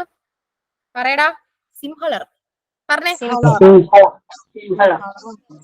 സിംഹളർ. ഓക്കെ, സിംഹളർ എന്നാണ് പറയുന്നത്. അപ്പം നമ്മുടെ ഇന്ത്യയും ശ്രീലങ്കയും തമ്മിൽ പറയുകയാണെങ്കിൽ ശ്രീലങ്ക എന്ന് പറയുമ്പോൾ ഒരു ദ്വീപരാജ്യമാണ്. അതേപോലെ തന്നെ ആ രാജ്യത്തിൽ നമ്മുടെ ഇന്ത്യയായിട്ട് ആദ്യം നല്ല രീതിയിൽ റിലേഷൻ ആയിരുന്നു ഉണ്ടായിരുന്നത്. അവിടെയുള്ള ആളുകളെ നമ്മൾ എന്തെന്ന് പറയുന്നു? സിംഹളർ എന്നായിരുന്നു വിളിച്ചിരുന്നത്. ഓക്കെ, അങ്ങനെ ഇരിക്കുന്ന സമയത്ത് എന്ത് ചെയ്തു? നമ്മുടെ തമിഴ്നാട് എന്ന് പറഞ്ഞ ആ ഒരു ഭാഗത്ത് തമിഴ്നാട്ടില് എന്ന് വെച്ചാൽ ഈ ഒരു ജോബ് കാര്യങ്ങള് ഒന്നും ഇല്ലാണ്ടായി. ഇവിടുന്ന് ഓരോ ആളുകൾ എന്ത് ചെയ്തു? ശ്രീലങ്കയിലേക്ക് പണ്ട് ഒരു ട്രെൻഡ് ഉണ്ടായിരുന്നു. അതായത് ഇവിടുന്ന് കുറച്ച് പേര് എന്ത് ചെയ്തു? അങ്ങോട്ടേക്ക് മൈഗ്രേറ്റ് ചെയ്ത് പോയി. കുറച്ച് ആളുകൾ ശ്രീലങ്കയിലേക്ക് പോയി കഴിഞ്ഞപ്പോ എന്ത് ചെയ്തു? ശ്രീലങ്ക അടിപൊളി നല്ല സ്ഥലമാണ്, നല്ല ക്ലൈമറ്റ് ആണ്. അവിടുത്തെ സാധനങ്ങളുടെ കാര്യത്തിലായാലും ശരി എല്ലാം കൊണ്ട് സൂപ്പറാണ്. നല്ല ജോലി സാധ്യതയുണ്ട്, നല്ല രീതിയിൽ വരുമാനം കിട്ടുന്നുണ്ട്. അങ്ങനെ കുറെ കാര്യങ്ങൾ എന്ത് ചെയ്തു? നമ്മുടെ ഇവിടെ നിന്ന് പോയിട്ടുള്ള തമിഴന്മാർക്ക് മനസ്സിലായി. അപ്പൊ അവരെന്ത് ചെയ്തു? നേരെ നാട്ടിൽ വന്നിട്ട് ഇവിടെ നിന്നുള്ള ആളുകളെല്ലാം എന്ത് ചെയ്തു അങ്ങോട്ടേക്ക് പോവാം, നമുക്ക് ഇവിടെ ജോലി ചെയ്യേണ്ട, നമുക്ക് എന്ത് ചെയ്യാം ശ്രീലങ്കയിൽ പോയി ജോലി ചെയ്യാം, അങ്ങനെ ചെയ്യുമ്പോൾ നമുക്ക് കുറെ പൈസ കിട്ടും, നല്ല ക്ലൈമറ്റ് ആണ്, ഇവിടെ ഇല്ലാത്ത കുറെ നല്ല നല്ല കാര്യങ്ങളുണ്ട്, വാ എന്ന് പറഞ്ഞ് എന്ത് ചെയ്തു ഇവിടെയുള്ള കുറെ തമിഴന്മാരെ എന്ത് ചെയ്തു അങ്ങോട്ടേക്ക് മൈഗ്രേറ്റ് ചെയ്തു. അവിടെ പോയി എന്ത് ചെയ്തു അവർ കല്യാണം കഴിച്ചു കുട്ടികളൊക്കെ ആയിട്ട് ഒരു തമിഴ്നാട്ടിലെ ആളുകളെല്ലാം കുറച്ചും കൂടി എന്താണ് ശ്രീലങ്കയിലുള്ള ആളുകളെ അപേക്ഷിച്ച് തമിഴന്മാരുടെ എണ്ണം പോപ്പുലേഷൻ ഇങ്ങനെ കൂടി വന്നു കേട്ടോ. അങ്ങനെ തമിഴന്മാരുടെ എണ്ണം ഇങ്ങനെ കൂടി, അതേപോലെ തന്നെ അവിടെ ഉണ്ടാകുന്ന സിംഹളരുടെ എണ്ണം എന്ന് വെച്ച് കഴിഞ്ഞാൽ കുറവായിരുന്നു. അപ്പൊ അങ്ങനെ നിൽക്കുന്ന ഒരു സമയത്ത് എന്ത് ചെയ്തു ഈ തമിഴന്മാർക്ക് എന്ത് ചെയ്തു, തമിഴ്മാര് പറയാണ് ഓക്കെ നമുക്ക് എന്ത് ചെയ്യാം, നമ്മുടെ പോപ്പുലേഷൻ ആണ് കൂടി നിൽക്കുന്നത്, അപ്പൊ ഒരു കാര്യം ചെയ്യാം, നമുക്ക് എന്ത് ചെയ്യാം, നമുക്കൊരു പ്രത്യേകമായിട്ടുള്ള ഒരു അധികാരം കാര്യങ്ങൾ വേണം, ഇവരെ അപേക്ഷിച്ച് നമ്മളാണല്ലോ കൂടുതലായിട്ടുള്ളത്, അപ്പോൾ നമുക്ക് എന്താ നമുക്ക് പ്രത്യേക രീതിയിൽ അധികാരം കാര്യങ്ങളെല്ലാം വേണമെന്ന് പറഞ്ഞ് ആ ഒരു അധികാരത്തിന്റെ പേരിൽ അവരെന്ത് ചെയ്തു ഒരു ITT എന്ന് പറഞ്ഞ ഒരു സംഘടന അവരെന്ത് ചെയ്തു രൂപീകരിച്ചു. അപ്പൊ നമ്മുടെ ഇന്ത്യയിൽ നിന്ന് അതേപോലെ തന്നെ ജോലി അന്വേഷിച്ച് പോയി കുറെ തമിഴന്മാർ എങ്ങോട്ട് പോയി, നമ്മുടെ ശ്രീലങ്കയിലോട്ട് പോയി. നമ്മുടെ ഗവൺമെന്റും ശ്രീലങ്കയുടെ ഗവൺമെന്റും നല്ല കമ്പനി ആയതുകൊണ്ട് അയാൾ എന്ത് ചെയ്തു 2 കൈ നീട്ടി സ്വീകരിച്ചു. അങ്ങനെ അവര് നിന്നു വർക്ക് ചെയ്തു. പിന്നെ കുറച്ചു നാൾ കഴിഞ്ഞ് നല്ല വർക്ക് പ്ലേസും നല്ല സാലറിയും എല്ലാം ഉണ്ടെന്ന് മനസ്സിലായപ്പോ അവരെന്ത് ചെയ്തു ഇവിടെ നാട്ടിൽ വന്നിട്ട് കുറച്ച് ആളുകളെയും കൂടെ കൂട്ടിക്കൊണ്ടുപോയി. പിന്നെ അവിടെ എന്ത് ചെയ്തു അവർ കുട്ടികളായി അവരങ്ങനെ അവരുടെ പോപ്പുലേഷൻ ഇങ്ങനെ ഇൻക്രീസ് ചെയ്തുകൊണ്ടിരുന്നു. ആ സമയത്ത് അവർക്കൊരു ആഗ്രഹം തോന്നി, എന്താ നമുക്ക് എന്ത് ചെയ്യാം, ലൈക്ക് ഈ ഒരു നമ്മുടെ ഈ ഒരു സ്ഥലത്ത് കുറച്ചും കൂടി അധികാരം നമുക്ക് വേണം, അല്ലെങ്കിൽ കുറച്ചും കൂടി എന്താ പവർ നമുക്ക് വേണം, കാരണം നമ്മുടെ പോപ്പുലേഷൻ കൂടുതലാണ്, ഇവിടെ ഉള്ള സിംഹളരുടെ പോപ്പുലേഷൻ വളരെ കുറവാണ്, അപ്പൊ നമ്മളാണ് ഇവിടെ കുറച്ചും കൂടെ മികച്ചതായിട്ട് നിൽക്കുന്നത്, അപ്പൊ നമുക്ക് എന്ത് ചെയ്യും ഒരു അധികാരം വേണമെന്ന് പറഞ്ഞിട്ട് അവരെന്ത് ചെയ്തു ITT എന്ന് പറഞ്ഞ ഒരു സംഘടന അവരെന്ത് ചെയ്തു രൂപീകരിച്ചു. ഇവരിങ്ങനെ ITT എന്ന് പറഞ്ഞ സംഘടന രൂപീകരിച്ചപ്പോ അവിടെ ഇരിക്കുന്ന സിംഹളർക്ക് പറ്റുമോ, നമ്മള് പാവത്തം കരുതിയിട്ട് തമിഴ്നാട്ടിലെ ആളുകളല്ലേ അവിടെ ജോലി ഇല്ല എന്നൊക്കെ കരുതിയിട്ട് പോട്ടെ എന്ന് കരുതിയിട്ട് നമ്മളെ ഗവൺമെന്റ് എന്ത് ചെയ്യും ഇവരെ ഇങ്ങോട്ടേക്ക് കൊണ്ടുവന്നപ്പോ ഇവരെന്താ കാണിച്ചേ, ഇവരൊരു ഇവിടെ പോയി കുറെ ആളുകളെ കൊണ്ടുവന്നു, അത് പോട്ടെന്ന് വെക്കാം, അവർ എന്ത് ചെയ്യാ ഒരു സംഘടന വരെ അവർ രൂപീകരിച്ചു എന്ന് കരുതി എന്ത് ചെയ്തു ഇവർ തമ്മിൽ ഫൈറ്റ് ആയി, രണ്ടുപേരും തമ്മിൽ നല്ല ഫൈറ്റ് ആയ സമയത്ത് എന്ത് ചെയ്തു നമ്മുടെ സിംഹള ഗവൺമെന്റ് അവിടെ ഇരുന്ന പ്രധാനമന്ത്രി നേരെ നമ്മുടെ ഇവിടെ ഉണ്ടായിരുന്ന ആ സമയം നമ്മുടെ ഇന്ത്യ ഭരിച്ചിരുന്നത് രാജീവ് ഗാന്ധിയാണ്. രാജീവ് ഗാന്ധിക്ക് എന്ത് ചെയ്തു എന്താ പറഞ്ഞു, അതായത് രാജീവ് ഗാന്ധി വിളിച്ചിട്ട് പറഞ്ഞു മര്യാദയ്ക്ക് തമിഴ്നാട്ടുകാരെ ഇവിടെ നിന്ന് പിടിച്ചുകൊണ്ട് പൊയ്ക്കോണം, കാരണം നിങ്ങൾ പറഞ്ഞ് ജോലി ഇല്ലാന്ന് പറഞ്ഞിട്ടാണ് ഞങ്ങൾ എന്ത് ചെയ്യുന്നത് ഇവരെ അകത്ത് കയറ്റിയത്, ഇവന്മാർ ഇവിടെ നല്ല രീതിയിൽ പണിതു, കുറെ ആളുകളെ കൊണ്ടുവന്നു, അതേപോലെ തന്നെ എന്ത് ചെയ്തു ഇവിടെ ഒരു ITT എന്ന് പറഞ്ഞ സംഘടന രൂപീകരിച്ചു, അതും പോരാനിട്ട് ഇവിടെയുള്ള ഇവർക്ക് അധികാരം കിട്ടണമെന്ന് പറഞ്ഞിട്ട് നല്ല രീതിയിൽ ഇവിടെ ബഹളമൊക്കെ പ്രശ്നമൊക്കെ ഉണ്ടായിക്കൊണ്ടിരിക്കുകയാണ്, അതുകൊണ്ട് എത്രയും പെട്ടെന്ന് എന്ത് ചെയ്യുക ഈ തമിഴ്നാട്ടിലെ ആളുകളെ അങ്ങോട്ടേക്ക് നിങ്ങൾ വിളിച്ചേ പറ്റൂ എന്നിങ്ങനെ പറഞ്ഞു. അപ്പം നമ്മുടെ രാജീവ് ഗാന്ധി എന്ത് ചെയ്തു നേരെ ഈ ഒരു ITTയുടെ ഏറ്റവും ഹെഡിലിരിക്കുന്ന ആളെ വിളിച്ചിട്ട് പറഞ്ഞു നിങ്ങൾ ഇങ്ങനെ എത്രയും പെട്ടെന്ന് നിങ്ങൾ വരണം, അവിടെ പ്രശ്നമൊന്നും ഉണ്ടാക്കരുത് എന്നിങ്ങനെ പറഞ്ഞു. നമ്മള് വളരെയധികം വളരെ സമാധാനത്തോടു കൂടിയാണ് പോകാൻ വേണ്ടി എന്നൊക്കെ പറഞ്ഞപ്പോ എന്ത് ചെയ്യും അവന്മാര് സമ്മതിച്ചില്ല, അവന്മാർക്ക് ഈ ഒരു രാജീവ് ഗാന്ധിയോട് ഭയങ്കര ദേഷ്യമായി. രാജീവ് ഗാന്ധി പറഞ്ഞത് കേൾക്കാത്തതുകൊണ്ട് രാജീവ് ഗാന്ധി എന്ത് ചെയ്തു ഇവിടെ നിന്ന് ഇന്ത്യയിൽ നിന്ന് കുറച്ച് ആളുകൾ എന്ത് ചെയ്തു ശ്രീലങ്കയിട്ട് കൊണ്ടുപോയിട്ട് അവിടെ പീസ് കീപ്പിംഗ് ഫോഴ്സ് എന്നാണ് പറയുന്നത്, ഇവിടെ നിന്ന് ഇന്ത്യയിൽ നിന്ന് ശ്രീലങ്കയിലോട്ട് പോയിട്ടുള്ള ആർമി ആ ഒരു ആക്ഷനെ പറയുന്നത് പീസ് കീപ്പിംഗ് ഫോഴ്സ് എന്നാണ് പറയുന്നത്. അപ്പം അത് ഉപയോഗിച്ചുകൊണ്ട് എന്ത് ചെയ്തു തമിഴ്നാട്ടിലെ ആളുകൾ എന്ത് ചെയ്തു ഇന്ത്യയിലേക്ക് തിരിച്ചു കൊണ്ടുവന്നു. അപ്പം രാജീവ് ഗാന്ധി എന്താ ചെയ്തതെന്ന് വെച്ച് കഴിഞ്ഞാൽ അപ്പം രാജീവ് ഗാന്ധി തമിഴ്നാട്ടിലെ ആളുകളടുത്ത് പറഞ്ഞപ്പോ അവര് കേട്ടില്ല. അപ്പം ആ ഒരു ശ്രീലങ്കൻ ഗവൺമെന്റും പറഞ്ഞുകൊണ്ടിരിക്കുന്നു, ഇവരും പറഞ്ഞിട്ട് കേൾക്കാത്തതുകൊണ്ട് രാജീവ് ഗാന്ധി എന്ത് ചെയ്തു പീസ് കീപ്പിംഗ് ഫോഴ്സ് എന്ന് പറഞ്ഞ കുറച്ച് ആർമി ആളുകളെ ഉപയോഗിച്ചുകൊണ്ട് വളരെ സമാധാനപരമായിട്ട് എന്ത് ചെയ്തു തമിഴ്നാട്ടിലെ ആളുകളെല്ലാം കൂടി ഇന്ത്യയിലേക്ക് കൊണ്ടുവന്നു. ഇത് ആർക്ക് പിടിച്ചില്ല, നമ്മുടെ തമിഴ്നാട്ടിലെ ആളുകൾക്ക് ഇഷ്ടമായിട്ടില്ല, അവര് വളരെ കഷ്ടപ്പെട്ട് അവിടെ പോയി എല്ലാം ശരിയായി, പക്ഷെ എന്ത് രാജീവ് ഗാന്ധി ചെയ്തത് ഒട്ടും ശരിയായില്ല എന്ന് പറഞ്ഞ് എന്ത് ചെയ്തു രാജീവ് ഗാന്ധിയോട് വളരെയധികം വിരോധം അവർക്കുണ്ടായി. അങ്ങനെ എന്ത് ചെയ്തു 1991 ആ ഒരു കാലഘട്ടത്തിൽ തമിഴ്നാട്ടിലെ എന്തോ ഒരു ഇതിനു വേണ്ടിയിട്ട് പങ്കെടുക്കാൻ പോകുന്ന സമയത്ത് എന്ത് ചെയ്തു പെരുമ്പൂർ എന്ന് പറഞ്ഞ സ്ഥലത്ത് വെച്ച് ബോംബ് സ്ഫോടനത്തിൽ എന്ത് ചെയ്തു നമ്മുടെ രാജീവ് ഗാന്ധി അവർ കൊലപ്പെടുത്തി. അപ്പൊ ഇത് ഞാനൊരു കഥ പോലെ പറഞ്ഞതാണ് കേട്ടോ. അപ്പം ഇവർ തമ്മിലുള്ള ഡിസ്പ്യൂട്ട് ചോദിച്ചു കഴിഞ്ഞാൽ ഈ സിംഹളറും തമിഴരും തമ്മിലുള്ള പ്രശ്നം എഴുതിയാൽ മതി കേട്ടോ. ജസ്റ്റ് ഇതാണ് ആ ഒരു ഇന്ത്യ ശ്രീലങ്ക തമ്മിലുള്ള ആ ഒരു അതായത് അവർ തമ്മിലുള്ള റിലേഷൻ. ക്ലിയർ ആയോ? എല്ലാവരും ഉറങ്ങിയോ? ഹലോ,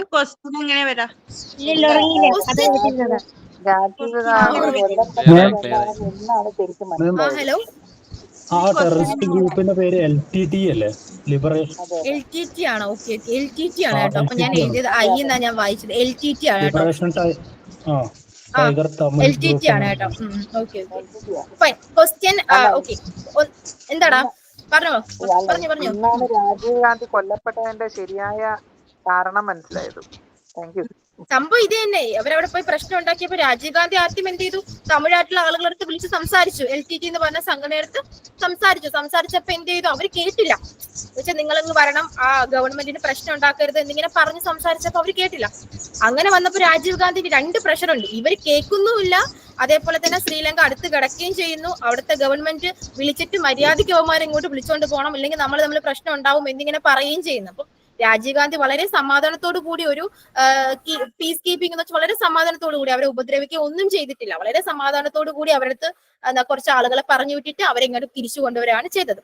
പക്ഷെ അത് ആർക്ക് പിടിച്ചില്ല? നമ്മുടെ ഈ ഒരു തമിഴ്നാട്ടിലെ ആളുകൾക്ക് പിടിച്ചില്ല. ഇയാള് ഇങ്ങനെ കാണിച്ചാൽ ശരിയായി, ഇയാൾക്കിട്ട് ഒരു പണി കൊടുക്കണമെന്ന് പറഞ്ഞിട്ടാണ് പുള്ളിക്കാരൻ ഒരു യോഗത്തിൽ എന്തോ പങ്കെടുക്കാൻ പോയതാണെന്ന് തോന്നുന്നു. ആ സമയത്ത് ബോംബ് സ്ഫോടനത്തിൽ പുള്ളിക്കാരൻ മരണപ്പെട്ടു. ഇതാണ് ആ ഒരു പ്രശ്നം എന്ന് പറയുന്ന സാധനം. ഇനി ഇതിൽ ക്വസ്റ്റ്യൻ എങ്ങനെ വരാന്ന് ചോദിച്ചു കഴിഞ്ഞാൽ, ഇന്ത്യ ശ്രീലങ്ക തമ്മിലുള്ള റിലേഷൻ എങ്ങനെയായിരുന്നു, പിന്നെ അതേപോലെ തന്നെ ബൗണ്ടറി ഡിസ്പ്യൂട്ടിനെ പറ്റി ചോദിക്കാം. ഇന്ത്യ ശ്രീലങ്കയും തമ്മിലുള്ള ബൗണ്ടറി ഡിസ്പ്യൂട്ട് എങ്ങനെ വന്നു എന്ന് ചോദിച്ചു കഴിയുമ്പോൾ ഈ സിംഹളറുടെ കാര്യം എഴുതണം കേട്ടോ. ഇന്ത്യ ശ്രീലങ്ക തമ്മിലുള്ള റിലേഷനെ പറ്റി പറയുമ്പോൾ നമുക്ക് ഇങ്ങനെ എഴുതാം. എന്നിട്ട് ഇന്ത്യയും ഡിസ്പ്യൂട്ടിന് കാരണം എന്താണെന്ന് ചോദിക്കുമ്പോൾ നമുക്ക് ഇങ്ങനെ എഴുതാം. എന്താ, ഈ സിംഹളറുമായിട്ടുള്ള പ്രശ്നം ഉണ്ടല്ലോ, സിംഹളറുമായിട്ടുള്ള പ്രശ്നങ്ങൾ എഴുതാം. അതേപോലെ തന്നെ സിംഹളർ എന്ന് പറഞ്ഞ ആ സമയത്ത് നമ്മുടെ ശ്രീലങ്കയിൽ ഉണ്ടാകുന്ന ആളുകളുടെ പേരായിരുന്നു സിംഹളർ എന്ന് പറയുന്ന അവിടെയുള്ള ആളുകൾ. അപ്പൊ നമ്മുടെ ഇന്ത്യയിൽ നിന്ന് തമിഴ്നാട്ടിലെ ആളുകൾ, അതായത് തമിഴ്നാട്ടില് ജോലിയുടെ സാഹചര്യവും ഒക്കെ ക്ലൈമറ്റും ഒക്കെ എന്തൊക്കെയോ മോശമായത് കൊണ്ട് എന്ത് ചെയ്തു, കുറച്ച് ആളുകൾ മൈഗ്രേറ്റ് ചെയ്തു, കുടിയേറി ശ്രീലങ്കയിലേക്ക് പോയി. അങ്ങനെ പോയപ്പോ അവർക്ക് ഗവൺമെന്റിനൊന്നും കുഴപ്പമില്ല, കുറച്ച് പേര് വന്ന് ജോലി ചെയ്ത് ജീവിച്ചോട്ടെ എന്ന് വിചാരിച്ചു. ഇവർ വന്ന് അവിടെ ചെന്നപ്പോ അവിടുത്തെ ക്ലൈമറ്റും എല്ലാം കണ്ടപ്പോൾ ഭയങ്കര സന്തോഷമായി. ഇവർ എന്ത് ചെയ്തു, നേരെ വന്ന് ഇവിടെ നിന്നുള്ള കുറച്ച് ആളുകളെയും കൂടി അങ്ങോട്ടേക്ക് കൊണ്ടുപോയി അവർ കുടുംബാസൂത്രണമൊക്കെ ആര് ജീവിച്ചപ്പോ അവരുടെ പോപ്പുലേഷൻ കൂടി വന്നപ്പോ അവർക്ക് എന്താ ഒരു അഹങ്കാരം വന്നു. ഓക്കെ, നമ്മുടെ ജനതയാണ് കൂടുതലായിട്ട് നിൽക്കുന്നത്, സിംഹളർ വളരെ താഴ്ന്നു നിൽക്കുകയാണ്, നമുക്ക് അവരെ അടിച്ചമർത്താം, അല്ലെങ്കിൽ നമുക്ക് ഒരു സ്പെഷ്യൽ ആയിട്ടുള്ള ഒരു അധികാരം വേണം എന്നുള്ള ഒരു ഇത് വന്ന് എന്ത് ചെയ്തു, അവരെന്ത് ചെയ്യുന്നു, LTT എന്ന് പറഞ്ഞ ഒരു സംഘടന രൂപീകരിച്ചു. LTT വന്ന് രൂപീകരിച്ചിട്ട് എന്ത് ചെയ്തു, ഈ രൂപീകരണത്തിന്റെ കാര്യം ആർക്ക് ഇഷ്ടമായില്ല, നമ്മുടെ സിംഹളർക്ക് ഇഷ്ടമല്ല. ഞങ്ങൾ ജനിച്ചു വളർന്ന മണ്ണാണിത്, എങ്ങനെയെങ്കിലൊക്കെ എന്താ ബ്രിട്ടീഷുകാരുടെ പീഡനത്തിൽ നിന്നൊക്കെ നമ്മൾ വളരെ കഷ്ടപ്പെട്ടുള്ള സന്തോഷത്തോടു കൂടി നമ്മൾ വളരെ നന്നായിട്ട് ജീവിക്കുന്ന സമയത്ത് ഇവര് വന്നിട്ട് ഇങ്ങനെ ആയിക്കഴിഞ്ഞാൽ ഒരിക്കലും അവർക്ക് പറ്റില്ല എന്നിങ്ങനെ എന്ത് ചെയ്തു, രണ്ടുപേരും കൂടെ നല്ല സംഘർഷമായ സമയത്ത് എന്ത് ചെയ്തു, ശ്രീലങ്ക ഗവൺമെന്റ് ഇത് അറിയുന്നു ഈ പ്രശ്നത്തെ പറ്റിയിട്ട്. ശ്രീലങ്ക ഗവൺമെന്റ് എന്ത് ചെയ്യുന്നു, അവിടെ പ്രധാനമന്ത്രിയുടെ സംസാരിച്ചു. പുള്ളിക്കാരൻ എന്ത് ചെയ്തു, ഇങ്ങനെ അവരുടെ അടുത്ത് സംസാരിച്ചു. എല്ലാം വളരെ സമാധാനത്തോടു കൂടിയാണ് നടന്നത് കേട്ടോ. ഒരിക്കലും എന്താ ദേഷ്യപ്പെടെ അല്ലെങ്കിൽ അവിടെ ഒരു അക്രമം ഒന്നും കഴിച്ചു വിട്ടില്ല. വളരെ സമാധാനത്തോടു കൂടി സംസാരിച്ചപ്പോ എന്ത് ചെയ്തു, അവര് കേട്ടില്ല. പിന്നെ പുള്ളിക്കാരന് ഈ ഒരു മാർഗ്ഗം ഉണ്ടായിരുന്നുള്ളൂ. ഇയാൾ ഇങ്ങനെ ചെയ്തില്ലാത്ത പക്ഷം എന്ത് ചെയ്തു, ശ്രീലങ്കയും ഇന്ത്യയും തമ്മിൽ തെറ്റും, വീണ്ടും ഒരു യുദ്ധം ഉണ്ടാവും. വളരെ കഷ്ടപ്പെട്ട് ബ്രിട്ടീഷുകാരുടെ കയ്യിൽ നിന്ന് സ്വാതന്ത്ര്യം കിട്ടി, എന്നിട്ട് വളരെ കഷ്ടപ്പെട്ട് എക്കോണമിയൊക്കെ ഇങ്ങനെ ഡെവലപ്പാക്കി വരുന്ന സമയത്ത് ഇനി അടുത്തൊരു യുദ്ധവും കൂടെ ഉണ്ടാവരുത് എന്നാണ് വിചാരിക്കുന്നത്. അപ്പൊ നമ്മുടെ ഇന്ത്യ എന്ന് പറയുമ്പോൾ അടുത്തുള്ള എല്ലാ നൈബറിംഗ് കൺട്രീസുമായിട്ട് വളരെയധികം നല്ല ബന്ധത്തിലാണ് പോകുന്നത്. ഒരിക്കലും ഒരു യുദ്ധം ഉണ്ടാവരുത്. അതാ വല്ല യുദ്ധം ഉണ്ടാകുന്ന സമയത്ത് എന്ത് ചെയ്യണം, ചെറുത്ത് നിൽക്കണം എന്ന് വെച്ചാല് തൊട്ട് അവിടുത്തെ നിൽക്കുന്ന കൺട്രികൾ എന്ത് ചെയ്യുക, നമ്മളെ സപ്പോർട്ട് ചെയ്യണം എന്നിങ്ങനെയാണ് അവർ വിചാരിക്കുന്നത്. ഓക്കെ, ഇതൊക്കെയാണ് മെയിൻ ആയിട്ടുള്ളത്. അപ്പൊ ഇങ്ങനെ കുറച്ച് കാര്യങ്ങളാണ് ആ ഒരു ചാപ്റ്ററിൽ ഉള്ളത്. അപ്പൊ അതുകൊണ്ട് ചോദിക്കാൻ ചാൻസ് ഉള്ള ക്വസ്റ്റ്യൻസ് എന്ന് പറയുമ്പോൾ ഇത് ചോദിക്കാം, ഇന്ത്യയും ചൈനയും തമ്മിലുള്ള കാര്യം ചോദിക്കാം. അതേപോലെ തന്നെ ഈ ഒരു ബൗണ്ടറി ഡിസ്പ്യൂട്ടിനെ പറ്റി ചോദിക്കാം. പിന്നെ അതേപോലെ ഇങ്ങനെ ചോദിക്കോടാ, എന്തുവാണ് ഇന്ത്യ ചൈന തമ്മിലുള്ള റിലേഷൻ എന്തോന്നാണ്, അവർ തമ്മിലുള്ള ബൗണ്ടറി ഡിസ്പ്യൂട്ട്, അതായത് എന്തൊക്കെ പ്രശ്നങ്ങളാണ് ആ ബൗണ്ടറി ചൊല്ലി നടങ്ങിയത്. അപ്പൊ നമുക്ക് എന്ത് പറയാം, ഷിംല അഗ്രിമെന്റിന്റെ കാര്യം പറയാം. അപ്പോ ഷിംല അഗ്രിമെന്റ് അല്ല, സോറി, പഞ്ചശീല അഗ്രിമെന്റ് മാറിപ്പോയതാ. ഓക്കെ, അത് കഴിഞ്ഞിട്ട് നമുക്ക് ചോദിക്കാൻ ചാൻസ് എന്താണ്, ഇന്ത്യയും പാകിസ്ഥാനും തമ്മിൽ ചോദിച്ചാൽ നമുക്ക് എഴുതാനായിട്ട് പറ്റും. പിന്നെ അതേപോലെ തന്നെ എന്താണ്, നമ്മുടെ ഇന്ത്യയും ശ്രീലങ്കയും തമ്മിലുള്ള ഇന്ത്യയും ശ്രീലങ്കയും തമ്മിലുള്ള കാര്യം ചോദിച്ചാൽ നമുക്ക് എഴുതാനായിട്ട് പറ്റും കേട്ടോ. ഇത്രയും കാര്യങ്ങളേ ഉള്ളൂ ഇതിനകത്ത്. മെയിനായിട്ട് 3-4 ക്വസ്റ്റ്യൻസ് മാത്രമേ ഉള്ളൂ കേട്ടോ. ഇനി നമുക്ക് ഒരു 2 ചാപ്റ്ററും കൂടെ ഉണ്ട് കേട്ടോ. ഓപ്ഷണൽ സബ്ജക്റ്റിന്റെ എന്തോ ആണെന്ന് തോന്നുന്നു, 31 32 33 അങ്ങനെ എന്തോ 2 ചാപ്റ്ററും കൂടെ ഉള്ളൂ. എന്നാൽ സാറ് ടിക്കറ്റ് ചെയ്ത കേട്ടോ. മിക്കവാറും ഞാനത് നാളെ എടുക്കും കേട്ടോ. ഓക്കെ, നാളെ എടുത്ത് നമുക്ക് അതും കൂടെ തീർക്കാം. അത് കഴിഞ്ഞിട്ട് നമുക്ക് റിവിഷൻ ക്ലാസ് സ്റ്റാർട്ട് ചെയ്യാം കേട്ടോ. എല്ലാരും വായിച്ചൊക്കെ തുടങ്ങണേ. ഇന്ന് ഈ പറഞ്ഞ കാര്യങ്ങൾ മനസ്സിലായോ നിങ്ങൾക്ക്? എല്ലാം ഒന്നുകൂടി പറഞ്ഞു തരും കേട്ടോ. ലേറ്റ് ആയിട്ട് വന്ന എത്ര പേരുണ്ട്? കുറെ പേരുണ്ടോ ലേറ്റ് ആയിട്ട് വന്നത്? രണ്ടാളുള്ളൂ തോന്നുന്നു, ഞാനും. ആ പിന്നെ ആരാ പറയടേ? നിങ്ങൾ സംസാരിക്കും. കുറച്ചു പേര് മാത്രമേ സംസാരിക്കുന്നുള്ളൂ. നിങ്ങൾക്ക് സംസാരിക്കാം. ഞാൻ ലേറ്റ് അല്ല, പക്ഷെ എന്റെ ഇവിടെ നെറ്റിന്റെ പ്രോബ്ലം ഉണ്ടായിട്ടേ. ആ കുഴപ്പമില്ല. ഞാൻ ഒന്നും കൂടി പറഞ്ഞുതരാം. ഓക്കെ ആണല്ലോ അല്ലേടാ? Okay thank you. നമുക്ക് ഒന്നുകൂടെ പറഞ്ഞുതരാം കേട്ടോ. ഒന്നുകൂടി പറഞ്ഞുതരാം, ശ്രദ്ധിച്ചിരിക്കണം. നിങ്ങളും പറയണം കേട്ടോ, ഞാൻ ചോദിക്കും.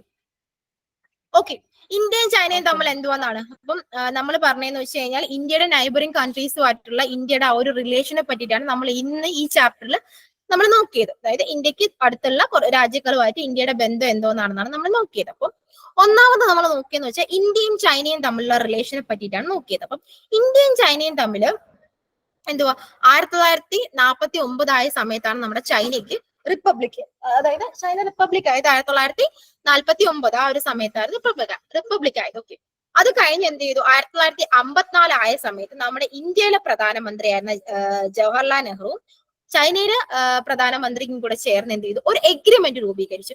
ആ എഗ്രിമെന്റിന്റെ പേരാണ് പഞ്ചശീല എഗ്രിമെന്റ് എന്ന് പറയുന്നത്. അപ്പോൾ സ്വാതന്ത്ര്യം കിട്ടിയതിനു ശേഷം നമ്മുടെ ഇന്ത്യയിലെ പ്രധാനമന്ത്രിയും ചൈനയിലെ പ്രധാനമന്ത്രിയും ചേർന്ന് അടുത്തുള്ള ഒരു എഗ്രിമെന്റ് ആണ് ഈ പഞ്ചശീല എഗ്രിമെന്റ്. എന്താണ് ഈ പഞ്ചശീല എഗ്രിമെന്റിൽ പറഞ്ഞേക്കണേന്ന് വെച്ചാൽ, പഞ്ചശീല പോലെ തന്നെ 5 കാര്യങ്ങളാണ് അതിനകത്തുള്ളത്. അതായത് 5 കാര്യങ്ങൾ ഉൾക്കൊള്ളിച്ച ഒരു എഗ്രിമെന്റ് എന്ന് വെച്ച് കഴിഞ്ഞാൽ ഒന്നുമില്ല, നിങ്ങളുടെ രാജ്യത്തിന് ഇന്റേണൽ കാര്യത്തിൽ ഞങ്ങൾ ഇടപെടാൻ വരില്ല, ഞങ്ങളുടെ രാജ്യത്തിലോട്ടും വരരുത്. അതേപോലെ തന്നെ എന്താണ്, നമ്മൾ വളരെയധികം സമാധാനത്തോടു കൂടി പോവും, അങ്ങോട്ടും ഇങ്ങോട്ടും വളരെയധികം റെസ്പെക്റ്റോട് കൂടി നമ്മുടെ ടെറിട്ടറിയും കാര്യങ്ങളും നല്ല രീതിയിൽ ഒരു സൗഹൃദ ബന്ധത്തിലൊക്കെ നമ്മൾ നന്നായിട്ട് പോകും. അങ്ങനെയാണ് എന്താണ് ആ ഒരു 5 കാര്യങ്ങൾ വരുന്നത്. അപ്പം പഞ്ചശീല എഗ്രിമെന്റിൽ 5 കാര്യങ്ങൾ എന്താന്ന് ചോദിക്കില്ല, നിങ്ങൾക്ക് അറിയാൻ വേണ്ടി ഞാൻ പറഞ്ഞതാണ്. ഓക്കെ, ഈ 5 കാര്യങ്ങളാണ് എന്താണ് ഈ ഒരു എഗ്രിമെന്റിൽ മെയിൻ ആയിട്ട് പറയുന്നത്. അപ്പൊ ഇങ്ങനെയുള്ള അങ്ങനെ വളരെയധികം സമാധാനത്തോടു കൂടി ഇവരിങ്ങനെ മുമ്പോട്ട് പോയിക്കൊണ്ടിരിക്കുകയാണ്. അങ്ങനെ മുമ്പോട്ട് പോയിക്കൊണ്ടിരിക്കുന്ന സമയത്ത് എന്ത് ചെയ്തു? നമ്മുടെ ചൈനയും അതേപോലെ തന്നെ ടിബറ്റും ആയിട്ട് ഒരു യുദ്ധം ഉണ്ടാവുകയാണ്. ചൈനയും ടിബറ്റും ആയിട്ട്. കാരണം ചൈനയും ടിബറ്റും എപ്പോഴും അടി ഉണ്ടായിക്കൊണ്ടിരിക്കുന്ന സമയമായിരുന്നു ആ സമയം. അപ്പൊ എന്തിന്റെ പേരിൽ ചൈനയും ടിബറ്റും ആയിട്ട് അടിയായിരുന്ന സമയത്ത് അതൊരു യുദ്ധമായി മാറിയ സമയത്ത് എന്ത് ചെയ്തു? നമ്മുടെ ടിബറ്റ് ഇന്ത്യയുടെ അടുത്ത് ഒന്ന് പറഞ്ഞു, ഞങ്ങളെ രക്ഷിക്കണം, ഞങ്ങൾക്ക് കുറച്ച് സപ്പോർട്ട് ചെയ്യണം, ഞങ്ങൾ കുറച്ച് നാളൊന്ന് ഞങ്ങളെ സംരക്ഷിക്കണമെന്നിങ്ങനെ ടിബറ്റ് വന്ന് ആരടുത്ത് പറഞ്ഞു? ഇന്ത്യ അടുത്ത് പറഞ്ഞു. അപ്പൊ ഇന്ത്യ എന്ന് പറയുമ്പോൾ എന്താണ്, ഓക്കെ കുഴപ്പമില്ല, നിന്നെ ഞങ്ങൾ സംരക്ഷിക്കാം എന്ന് പറഞ്ഞ് എന്ത് ചെയ്തു? ഇന്ത്യ ആരെ സംരക്ഷിച്ചു? നമ്മുടെ ടിബറ്റിനെ സംരക്ഷിച്ചു. ഇന്ത്യ ഒരിക്കലും ഒരാളും അതായത് സംരക്ഷണം വേണം അല്ലെങ്കിൽ സേവ് ചെയ്യോ അതേപോലെ തന്നെ സപ്പോർട്ട് ചെയ്യോ എന്ന് ചോദിച്ചു കഴിഞ്ഞാൽ എന്ത് ചെയ്യുക? ഇന്ത്യ മാക്സിമം നോക്കിയിട്ട് എന്താണ് സപ്പോർട്ടേ കൊടുക്കത്തുള്ളൂ. കാരണം ഇനി ഒരു പ്രശ്നം വരുന്ന സമയത്ത് ഞങ്ങളെ സപ്പോർട്ട് ചെയ്യാനും ആളുകൾ വേണം എന്നാണ് ഇന്ത്യ ആഗ്രഹിക്കുന്നത്. അപ്പൊ അതുകൊണ്ട് ഇന്ത്യ എന്ത് ചെയ്തു? അവരെ സപ്പോർട്ട് ചെയ്തു. ഇത് ആർക്കും ഇഷ്ടപ്പെട്ടില്ല? ചൈനയ്ക്ക് ഇഷ്ടപ്പെട്ടില്ല. നമ്മളൊരു പഞ്ചതന്ത്ര എഗ്രിമെന്റ് ഒക്കെ ഉണ്ടാക്കി നല്ല സെറ്റായി നമ്മൾ നല്ല കമ്പനി ആയിട്ട് പോകുന്ന സമയത്ത് നിങ്ങൾ എന്ത് ചെയ്തു? നിങ്ങൾ ആ ഒരു ഞങ്ങളുടെ ശത്രു രാജ്യത്തെ സപ്പോർട്ട് ചെയ്തു എന്നുള്ളൊരു പ്രശ്നം ആർക്കുണ്ടായി? ചൈനയ്ക്കുണ്ടായി. അങ്ങനെ അവരെന്ത് ചെയ്തു? അങ്ങനെയാണ് എന്ത് ചെയ്തു? ഒരു ഡിസ്പ്യൂട്ട് ഉണ്ടായി. ആ സമയത്ത് 1962 ആ ഒരു സമയം എന്ത് ചെയ്തു? ഇവർ തമ്മിൽ ഒരു ബൗണ്ടറി ഡിസ്പ്യൂട്ട് ഉണ്ടായി. ഇതാണ് അതിന്റെ മെയിൻ ആയിട്ടുള്ള റീസൺ എന്ന് പറയുന്നത് കേട്ടോ. ക്ലിയർ ആയോടാ? പിന്നെ ക്ലിയർ അല്ലേടാ? ഓക്കെ, വൈകി വന്നവർക്ക് ക്ലിയർ അല്ലേടാ? ക്ലിയർ ആണ്. ഓക്കെ, ഇനി അടുത്ത് വരുന്നതെന്ന് വെച്ച് കഴിഞ്ഞാൽ ഞാൻ ചോദിക്കും, പറയണം. ഇന്ത്യയും ചൈനയും തമ്മിലുള്ള ബൗണ്ടറി ലൈനിന്റെ പേരെന്തോന്നാണ്? പറഞ്ഞേ. Okay, Manmohan line. ഓക്കെ, അതാണ് ആ ഒരു ലൈൻ ഓർത്ത് വെച്ചേക്ക് കേട്ടോ. അങ്ങനെയാണ് 1962 എന്താണ് ഇവർ തമ്മിൽ ഒരു യുദ്ധം ഉണ്ടായത്. അപ്പൊ ശരി, യുദ്ധമൊക്കെ ഉണ്ടായി. പിന്നെ എന്ത് ചെയ്തു? കുറച്ച് യുദ്ധം ഉണ്ടായ സമയത്ത് എന്ത് ചെയ്തു? ഈ പഞ്ചശീല തത്വങ്ങൾ മുഴുവൻ ലംഘിച്ചുകൊണ്ടാണ് അവർ എന്ത് ചെയ്തു? യുദ്ധം നടത്തിയത്. അങ്ങനെ ആ യുദ്ധം ലാസ്റ്റ് പറഞ്ഞ് അവസാനിപ്പിച്ചു. വീണ്ടും അവരെന്ത് ചെയ്യും? നല്ല രീതിയിൽ മുമ്പോട്ടേക്ക് പോയി. ഇതാണ് ഇന്ത്യയും ചൈനയും തമ്മിലുള്ള ഒരു റിലേഷനും ഇന്ത്യയും ചൈനയും തമ്മിൽ ഒരു യുദ്ധം ഉണ്ട് 1962 ഉണ്ടായ ഒരു ഡിസ്പ്യൂട്ടും വരുന്നത് കേട്ടോ. ഇതാണ് ഇന്ത്യയും ചൈനയും. ക്ലിയർ ആയോടാ? ഇപ്പോ ലേറ്റ് ആയി വന്നവർക്കാണ് ഞാൻ ചോദിക്കുന്നത്, ക്ലിയർ ആണോ? ക്ലിയർ ആണ്. രണ്ടുപേർക്കും ക്ലിയർ അല്ലേ? ക്ലിയർ ആണ്. ഓക്കെ, ഇനി അടുത്ത് നമ്മൾ നോക്കിയെന്ന് പറഞ്ഞാൽ ഇന്ത്യയും പാകിസ്ഥാനുമായിട്ട്. അപ്പൊ ഇന്ത്യയും പാകിസ്ഥാനുമായിട്ട് മെയിൻ ആയിട്ട് അടി ഉണ്ടാക്കുന്ന കാര്യം എന്തിനു വേണ്ടിയിട്ടാണ്? പറഞ്ഞേ കേക്കട്ടെ. എന്തോന്ന്? എന്താടാ? കാശ്മീരിന് വേണ്ടിയിട്ടാണ് അവർ എപ്പോഴും അടി ഉണ്ടാവുന്നത്. കാരണം കാശ്മീർ എന്ന് പറഞ്ഞ സാധനം പാകിസ്ഥാന് കിട്ടിക്കഴിഞ്ഞാൽ എന്താണ്, അവർക്ക് കുറച്ചും കൂടി ഗ്രോത്തും ഡെവലപ്മെന്റും ഉണ്ടാവും. കാശ്മീർ അത്ര അടിപൊളി സ്ഥലമാണ്. കുറെ അതായത് അവിടുത്തെ മണ്ണായാലും ശരി, കുറെ സുഗന്ധവ്യഞ്ജനങ്ങളും ഒക്കെ വിളരുന്ന ഒരു അടിപൊളി സ്ഥലമാണ്. അപ്പൊ അത് അവർക്ക് കിട്ടിക്കഴിഞ്ഞാൽ അഗ്രികൾച്ചർ ചെയ്താലും ശരി, ഹാൻഡിക്രാഫ്റ്റ് ചെയ്താലും ശരി, അവർക്ക് ഒത്തിരി വരുമാനം ഉണ്ടാക്കാൻ പറ്റും. അവർ നല്ല രീതിയിൽ ഡെവലപ്പ് ആവും. അതിന് വേണ്ടിയിട്ടാണ് എന്ത് ചെയ്തത്, ഈ ഒരു പാകിസ്ഥാൻ എന്ത് ചെയ്തത്, നമ്മളിങ്ങനെ ഇത് ഈ കാശ്മീരിന് വേണ്ടിയിട്ട് ഇങ്ങനെ അടി ഉണ്ടായിക്കൊണ്ടിരിക്കുന്നത്, എപ്പോഴും ബോർഡറിൽ യുദ്ധവും കാര്യങ്ങളും നടക്കുന്നത്. അതൊന്നാമത്തെ റീസൺ ആണ്. പക്ഷെ ഇന്ത്യ എന്ത് വിട്ടുകൊടുക്കൂല. ഇന്ത്യ ഒരു കാരണവശാലും എന്ത് ചെയ്യാതെ വിട്ടുകൊടുക്കില്ല. ഇന്ത്യക്കും അത് വേണം. കാരണം ഇന്ത്യ ഏറ്റവും കൂടുതൽ നമുക്ക് നല്ല വരുമാനം കിട്ടുന്ന മേഖലകളാണ് ആ ഒരു ഏരിയ എന്ന് പറയുന്നത്. അപ്പൊ അതാണ് ഇന്ത്യയും പാകിസ്ഥാനും തമ്മിൽ മെയിൻ ആയിട്ട് അടികൂടുന്ന ഒരു കാര്യം എന്ന് പറയുന്നത് കേട്ടോ. തന്ത്രപ്രധാന സ്ഥലമാണ് മാം. അത് കുറച്ച് ഉയർന്ന സ്ഥലമായതുകൊണ്ട് തന്ത്രപ്രധാനം മറ്റ് രാജ്യങ്ങളിൽ നിന്ന് ആക്രമിക്കുമ്പോൾ പറയടാ. നമുക്ക് അതിനെ പ്രൊട്ടക്ട് ചെയ്യാൻ പറ്റും. അപ്പോ അതുകൊണ്ടാണ് അവര് മെയിനായിട്ട് പിന്നെ സൈന്യമൊക്കെ അവിടെ ക്യാമ്പ് ചെയ്യുന്നതും അവിടെ നിന്ന് അറ്റാക്ക് ചെയ്യാനൊക്കെ സുഖമാണ്. അതുകൊണ്ട് അങ്ങനെ ഒരു റീസണും കൂടെ ഉണ്ട്. എടാ അങ്ങനെ ഒരു റീസണും കൂടെ ഉണ്ട്. കേട്ടോടാ? ഹലോ, ഒന്നുകൂടി പറയോ? അതൊന്നും കൂടി പറഞ്ഞേ. അതൊന്നും കൂടി പറഞ്ഞേടാ. ഈ പിന്നെ കാശ്മീർ എന്ന് പറയുന്നത് കുറച്ച് ഉയർന്ന മേഖലയാണ്. അതുപോലെ തന്നെ മഞ്ഞും കാര്യങ്ങളൊക്കെ ഉണ്ടായിട്ടുണ്ട്. അപ്പൊ മറ്റ് ചൈനയിൽ നിന്നും പാകിസ്ഥാനിൽ നിന്നൊക്കെ അറ്റാക്ക് വരികയാണെങ്കിൽ നമ്മുടെ സൈന്യത്തിന് അവിടെ ക്യാമ്പ് ചെയ്തിട്ട് അവർ തിരിച്ച് പ്രൊട്ടക്ട് ചെയ്യാൻ പറ്റും. അപ്പൊ അതുകൊണ്ടാണ് ആ ഒരു മേഖല രണ്ട് രാജ്യങ്ങളും വേണമെന്ന് പറയുന്നതിന്റെ മറ്റൊരു റീസൺ. ക്ലിയർ ആണോ? കേട്ടല്ലോ? ക്ലിയർ ആടാ, ക്ലിയർ ആണ്. ബാക്കി എല്ലാവർക്കും ക്ലിയർ ആണോടാ? ക്ലിയർ ആണ്. ഓക്കെ. അപ്പൊ ജസ്റ്റ് ഇതും കൂടി നിങ്ങൾ ഓർത്ത് വെച്ചേക്ക് കേട്ടോ. എക്സാമിന് എഴുതുമ്പോ ഇതും കൂടെ എഴുതിയേക്ക് കേട്ടോ. ഇനി അടുത്ത് വരുന്നതെന്ന് വെച്ച് കഴിഞ്ഞാൽ ഇന്ത്യയും ശ്രീലങ്കയും തമ്മിലുള്ള ഒരു ഇതെന്ന് പറയുന്നത് കേട്ടോ. അപ്പൊ ശ്രീലങ്ക എന്ന് പറയുമ്പോൾ എന്താണ് ശ്രീലങ്കയുടെ പ്രത്യേകത പറഞ്ഞേ? ദ്വീപ് സമൂഹം. ദ്വീപ് സമൂഹമുള്ള ഒരു രാജ്യമാണ് നമ്മുടെ ശ്രീലങ്ക എന്ന് പറയുന്നത്. ഓക്കെ, നമ്മുടെ സീതേനെ കൊണ്ടുപോയ സ്ഥലമില്ലേ ശ്രീലങ്ക? അല്ലേടാ?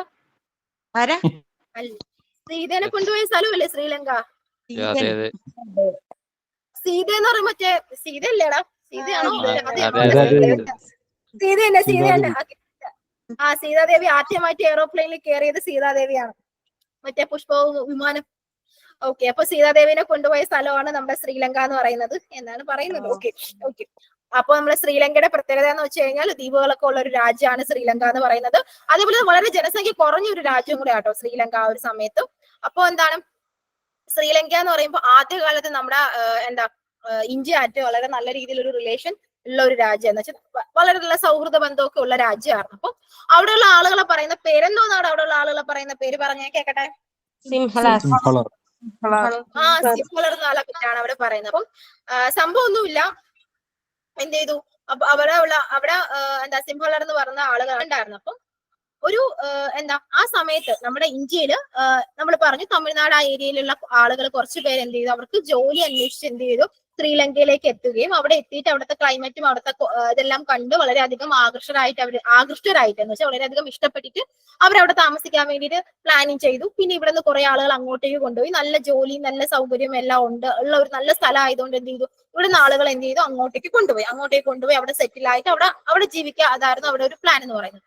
അങ്ങനെ അവിടെ പോയി എന്ത് ചെയ്തു, അവിടെ പോപ്പുലേഷൻ ഗ്രോത്ത് ഉണ്ടായി. അങ്ങനെ ഉണ്ടായ സമയത്ത് അവർക്ക് തന്നെ തോന്നി ലൈക്ക് എന്ത് ചെയ്തു, നമ്മളാണ് ഇപ്പം സിംഹളരെക്കാട്ടിയും കൂടുതലുള്ളത്, അപ്പൊ നമുക്കൊരു പ്രത്യേക അധികാരം വേണം എന്നും പറഞ്ഞ് അവർ എന്ത് ചെയ്തു, ഒരു അധികാരം വേണമെന്നും പറഞ്ഞ ഒരു LTT എന്ന് പറഞ്ഞ ഒരു സംഘടന അവർ ആദ്യം രൂപീകരിച്ചു. അപ്പോ ഇവിടെ നിന്ന് പോയ ആളുകൾ എല്ലാവരും കൂടെ അവിടെ പോയിട്ട് കുറച്ച് പോപ്പുലേഷൻ ഇൻക്രീസ് ഉണ്ടായി. അങ്ങനെ ജനസംഖ്യ കൂടി. ആ സമയത്ത് അവർ നോക്കിയപ്പം സിംഹളർ അവർക്ക് താഴെയാണ്, അവർ കുറച്ചും കൂടെ മുകളിലാണ് എന്നുള്ള ചിന്തയൊക്കെ വന്നിട്ട് അവരെന്ത് ചെയ്തു, ഒരു LTT എന്ന് പറഞ്ഞ സംഘടന രൂപീകരിച്ചു. എന്തിനാണ് LTT രൂപീകരിച്ചതെന്ന് വെച്ച് കഴിഞ്ഞാൽ അവർക്ക് കുറച്ചും കൂടെ ആധിപത്യം നേടാൻ വേണ്ടിയിട്ടും കൂടെയാണ് LTT എന്ന് പറഞ്ഞ സംഘടന അവിടെ രൂപീകരിച്ചു. അങ്ങനെ രൂപീകരിച്ചു വന്നപ്പോ എന്ത് ചെയ്തു, അത് സിംഹളർക്ക് ഇഷ്ടപ്പെട്ടില്ല. നമ്മൾ വളരെ കഷ്ടപ്പെട്ട് നല്ല രീതിയിൽ കൊണ്ടുപോകുന്ന രാജ്യത്തില് ഇവര് ഓടിക്കൊണ്ട് വന്ന് ഇവർ അധികാരത്തിലോട്ട് വരുന്നതിനോട് അവർക്ക് താല്പര്യം ഉണ്ടായില്ല. അങ്ങനെ രണ്ടുപേരും തമ്മിൽ അടി ഉണ്ടായപ്പോ എന്ത് ചെയ്തു, അവിടുത്തെ ഗവൺമെന്റ് ഇത് അറിഞ്ഞു. ഗവൺമെന്റ് എന്ത് ചെയ്തു, ഇടപെട്ടിട്ട് നേരെ എന്ത് ചെയ്തു, നമ്മുടെ ഇന്ത്യ ഗവൺമെന്റിനെ വിളിച്ചിട്ട് പറഞ്ഞു ഈ മര്യാദയ്ക്ക് ഇവിടെ നിന്ന് വന്ന ആളുകളെ തിരിച്ച് നിങ്ങളെ നാട്ടിൽ തന്നെ കൊണ്ടുപോയിക്കോണം, ഇവിടെ നിർത്താനായിട്ട് പറ്റത്തില്ല. കാരണം ഇവരിവിടെ എന്താണ് ഇവിടെ വന്നതാ വന്നു, ജോലി ചെയ്തോട്ടെ കുഴപ്പമില്ല, പക്ഷെ എന്ത് ചെയ്തു, ഇവിടെ പോപ്പുലേഷൻ ഇൻക്രീസ് ചെയ്തു. അതേപോലെ തന്നെ എന്ത് ചെയ്തു, ഒരു സംഘടന രൂപീകരിച്ചിട്ട് അവർക്ക് ആധിപത്യം വേണമെന്നാണ് പറയുന്നത്. മാത്രമല്ല ഇവിടുത്തെ ജനങ്ങളുമായിട്ട് എന്താണ് ഒരു ഫൈറ്റും ഏർപ്പെട്ടിട്ടുണ്ട്. അപ്പം ഇതുകൊണ്ട് നിങ്ങൾ എന്ത് ചെയ്യും, എത്രയും പെട്ടെന്ന് തന്നെ ഇവിടെ നിന്ന് നിങ്ങളുടെ ആളുകളെ കൊണ്ടുപോകുവാന്ന് നമ്മുടെ അന്നത്തെ പ്രധാനമന്ത്രി ആയിരുന്ന രാജീവ് ഗാന്ധിയോട് പറഞ്ഞ സമയത്ത് എന്ത് ചെയ്തു രാജീവ് ഗാന്ധി നേരെ നമ്മുടെ തമിഴ്നാട്ടിലെ LTT എന്ന് പറഞ്ഞ സംഘടന ഉണ്ടാക്കിയ ആളെ വിളിച്ചിട്ട് പറഞ്ഞു, എന്താ നിങ്ങൾ എത്രയും പെട്ടെന്ന് തന്നെ വളരെ ശാന്തരായിട്ടിരിക്കണം, ഒരുപാട് അടിയൊന്നും ഉണ്ടാവില്ല, നിങ്ങൾ എത്രയും പെട്ടെന്ന് ഇങ്ങോട്ട് പോരും എന്നിങ്ങനെ നമ്മുടെ പ്രധാനമന്ത്രി പറഞ്ഞു. പക്ഷെ അവരെന്താണ് ഒട്ടും കേട്ടില്ല. കാരണം അവർ നമ്മുടെ പ്രധാനമന്ത്രി പറഞ്ഞ കാര്യങ്ങളൊന്നും അവർ ചെവിക്കൊണ്ടില്ല. അപ്പൊ എന്ത് ചെയ്തു, രണ്ട് സ്ഥലത്തു നിന്നും കോള് വന്നുകൊണ്ടിരിക്കുകയാണ് രാജീവ് ഗാന്ധിക്ക്. ഒന്ന് ഇവര് വിളിക്കുന്നു, രണ്ടാമെന്ന് പറയുമ്പോൾ നമ്മുടെ ആ ഒരു ശ്രീലങ്ക ഗവൺമെന്റ് വിളിച്ചു പറയാണ് ഇതിങ്ങനെ പോയി കഴിഞ്ഞാൽ നമ്മൾ തമ്മിൽ ഒരു യുദ്ധത്തിലേക്ക് കലാശിക്കത്തുള്ളൂ എന്ന് പറഞ്ഞു. അപ്പൊ ഒരു യുദ്ധം കൂടി താങ്ങാനുള്ള കെൽപ്പ് ഇന്ത്യക്ക് ഇല്ലാത്തത് കൊണ്ട് അദ്ദേഹം എന്ത് ചെയ്തു, വളരെ പീസ്ഫുൾ ആയിട്ടുള്ള ഒരു മൂവ്മെന്റ് നടത്തി. എന്ത് ചെയ്തു, കുറച്ച് ആർമിക്കാരെ എന്ത് ചെയ്തു അങ്ങോട്ടേക്ക് വിട്ടിട്ട് വളരെ സമാധാനത്തോടു കൂടി എന്ത് ചെയ്തു അവിടെയുള്ള ആളുകളെ നമ്മുടെ ഇന്ത്യയിലേക്ക് കൊണ്ടുവന്നു. അങ്ങനെ ഇന്ത്യയിലേക്ക് കൊണ്ടുവന്ന സമയത്ത് എന്ത് ചെയ്തു, ഇത് തമിഴന്മാർക്ക് ഇഷ്ടമായിട്ടുണ്ടായിരുന്നില്ല. അപ്പൊ രാജീവ് ഗാന്ധി വളരെ തെറ്റായിട്ടുള്ള കാര്യമാണ് ചെയ്തത്, അത് ഒട്ടും തമിഴന്മാർക്ക് ഇഷ്ടമായില്ല. അപ്പൊ അവരെന്ത് ചെയ്തു, രാജീവ് ഗാന്ധിക്ക് ഒരു തമിഴ്നാട്ടിലൊരു യോഗത്തിൽ പുള്ളിക്കാരൻ പങ്കെടുക്കാൻ വേണ്ടി വന്ന സമയത്ത് എന്ത് ചെയ്തു, ബോംബ് ഉപയോഗിച്ച് അദ്ദേഹത്തിന് കൊന്നുകളയാണ് ചെയ്തത്. അപ്പൊ ഇതാണ് ഇന്ത്യ ശ്രീലങ്ക തമ്മിലുള്ള അതിന്റെ കോൺഫ്ലിക്റ്റിന്റെ ഫലമായിട്ടാണ് അദ്ദേഹത്തിന്റെ ഒരു മരണം എന്ന് പറയുന്നത്. അപ്പൊ ഇത്രയും കാര്യങ്ങളാണുള്ളത്. അപ്പൊ ഈ ഒരു ചാപ്റ്ററിൽ അല്ലെങ്കിൽ ഇതിൽ നിന്ന് ക്വസ്റ്റ്യൻ ചോദിച്ചു കഴിഞ്ഞാൽ എന്തോന്നാണ് ഡിസ്പ്യൂട്ടിന്റെ കാര്യം എന്ന് ചോദിക്കും. ഇവർ തമ്മിലുള്ള തർക്കത്തിന് കാരണം എന്താണെന്ന് ചോദിച്ചു കഴിഞ്ഞാൽ നമുക്ക് എഴുതാം, ഈ സിംഹളർ കാരണമാണ്. ഇവര് സിംഹളരും അതേപോലെ തന്നെ തമിഴ്നാട്ടിൽ കുടിയേറി താമസിച്ച ആളുകൾ തമ്മിൽ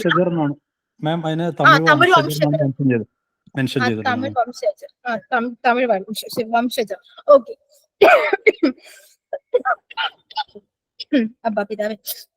ഓക്കെ, അപ്പം അത്രയും കാര്യങ്ങളാണ് ഈ ഒരു ചാപ്റ്റർ മെയിൻ ആയിട്ടുള്ളത്. ഇനി 2 ചാപ്റ്ററും കൂടെ ഉള്ളു കേട്ടോ, ഒരു 31 32. അത് ഓപ്ഷണൽ സബ്ജക്ട് ഓപ്ഷണൽ ചാപ്റ്റർ അങ്ങനെ എന്തോ സംഭവമാണ് കേട്ടോ.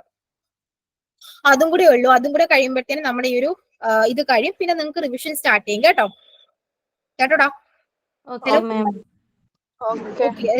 റിവിഷൻ സ്റ്റാർട്ട് ചെയ്യും. അപ്പൊ നിങ്ങൾ ഞാൻ അന്ന് പറഞ്ഞ കാര്യം തന്നെ എനിക്ക് ഇന്നും പറയാനുള്ളത്. അന്നു പഠിപ്പിക്കുന്ന കാര്യങ്ങൾ അന്ന് തന്നെ വായിച്ച് വിട്ടു പോകണം കേട്ടോ. ഇത് സിമ്പിൾ അല്ലേ, നിങ്ങൾക്ക് മനസ്സിലായില്ലേ ഈ ഒരു ചാപ്റ്റർ? കഥ പോലെ മനസ്സിലായില്ലേ? എന്തോ പറയടാ. കഥ കേൾക്കുമ്പോൾ ഉണ്ട്, അതുകൊണ്ട് മനസ്സിലായി. അതാ ഞാൻ ഇങ്ങനെ എല്ലാം ഒരുമിച്ച് എഴുതിയത് സംഭവം. അപ്പൊ നിങ്ങൾക്ക് ആ സമയത്തെങ്കിലും ഓർമ്മ വന്നാലോ, അതിന് വേണ്ടിയിട്ടാണ് ഞാൻ എഴുതിയത് കേട്ടോ. എല്ലാവർക്കും മനസ്സിലായെന്ന് ഞാൻ വിചാരിക്കുന്നു. എന്തെങ്കിലും സംശയം ഉണ്ടോ ചോദിക്ക്. എടുത്ത ഭാഗം ക്ലിയർ ആണ് മാം. ഓക്കെ, വേറെ എന്തെങ്കിലും ഡൗട്ട് എന്തെങ്കിലും ഉണ്ടാടാ? കഴിഞ്ഞ ചാപ്റ്റേഴ്സ് ഒക്കെ ക്ലിയർ അല്ലേ? നിങ്ങൾ വായിച്ചു നോക്കിയില്ലേ കഴിഞ്ഞ ക്ലാസ് കഴിഞ്ഞ് പോയപ്പോ? ക്ലിയർ ആണ്. ടെക്സ്റ്റ് ഒന്നും ഇല്ല മാം വായിക്കാൻ. എടാ ഗൈഡോ അങ്ങനെ എന്തെങ്കിലും ഒക്കെ ഉണ്ടോ? ഗൈഡ് ഉണ്ട്. ലൈക്ക് ആ ഗൈഡ് നിങ്ങൾ വായിക്കുക കേട്ടോ. ഉള്ള റിസോഴ്സ് വായിക്കുക. ഗൈഡ് ഉണ്ടല്ലോ, ആ ഗൈഡ് ഒന്ന് എടുത്ത് വായിച്ചു നോക്കുക. എന്നിട്ട് നിങ്ങൾ തന്നെ ഒരു നോട്ടൊക്കെ ക്രിയേറ്റ് ചെയ്ത് വെക്കുക കേട്ടോ. മാത്രല്ല പിന്നെ ടെസ്റ്റ് ഇംഗ്ലീഷിലാണല്ലോ ടെസ്റ്റ്. മലയാളത്തിലില്ലേ? ഇല്ല, ഇംഗ്ലീഷിലാ. ഗൈഡ് മാത്രമേ ഉള്ളൂ മലയാളത്തിൽ. ഗൈഡ് മലയാളത്തിലാ. ആ ഗൈഡ് ഒന്ന് വായിച്ചു നോക്കുക കേട്ടോ. മിസ്സിന്റെ നമ്പർ ഏതാ? എന്റെ നമ്പർ തരാം. ഗ്രൂപ്പിലുണ്ടല്ലോ. മാമിന്റെ നമ്പർ ഉണ്ടെങ്കിൽ നമ്മുടെ ഗ്രൂപ്പിൽ ഒന്ന് ആഡ് ചെയ്യാറ്. എന്തെങ്കിലും സംശയം ഉണ്ടെങ്കിൽ ചോദിക്കാറ്. ഇതാ എന്റെ നമ്പർ കേട്ടോ. ഇതാണ് നമ്പർ 85 92 80 43 77. ഇതാ നമ്പർ. ഞാൻ അതില് മെസ്സേജ് ഇട്ടിട്ടുണ്ട് കേട്ടോ. മെസ്സേജിലുണ്ടോ?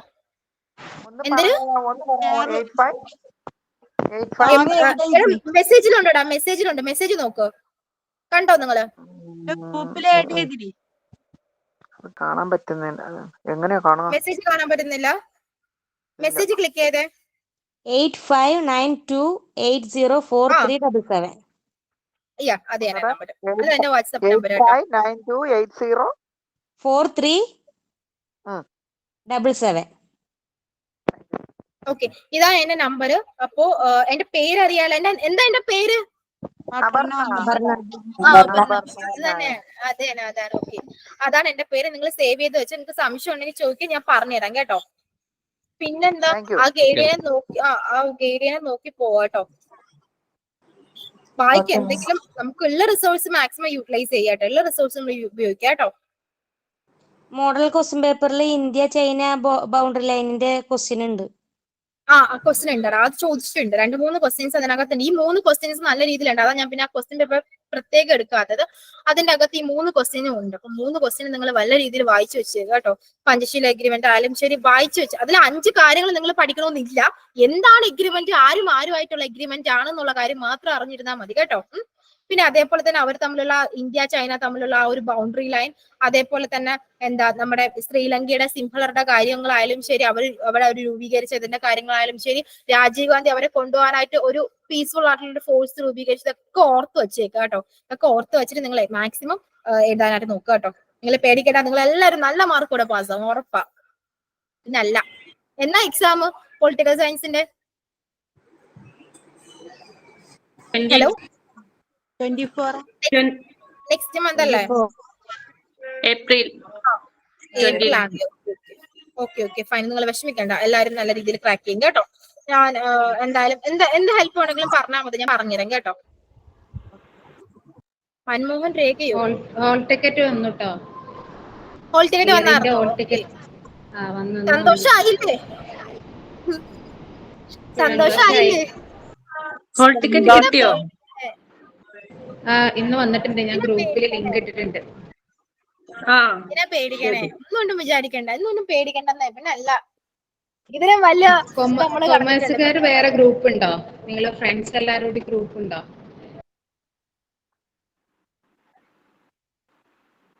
Hello, okay. അപ്പൊ എന്തായാലും കാര്യങ്ങളൊക്കെ നടക്കട്ടെ, നിങ്ങൾ നന്നായിട്ട് പഠിക്കുക കേട്ടോ. എന്തുണ്ടെങ്കിലും ജസ്റ്റ് മെസ്സേജ് എടേ, വെറുതെ പറയണല്ലോ, നിങ്ങൾക്ക് മനസ്സിലായില്ലേ? നന്നായി മനസ്സിലായിട്ടുണ്ട്. കാരണം വെറുതെ പറയരുത്, നിങ്ങളുടെ എക്സാം ആണ്. എനിക്കാണെങ്കിൽ അതാ ഞാൻ ഇങ്ങനെ ഒരു ക്ലാസ് തന്നെ 100 തവണ ചോദിക്കുന്നത്, കേൾക്കുന്നുണ്ടോ, മനസ്സിലായോ, എല്ലാ കാര്യങ്ങളും ഞാൻ ചോദിക്കുന്നത്.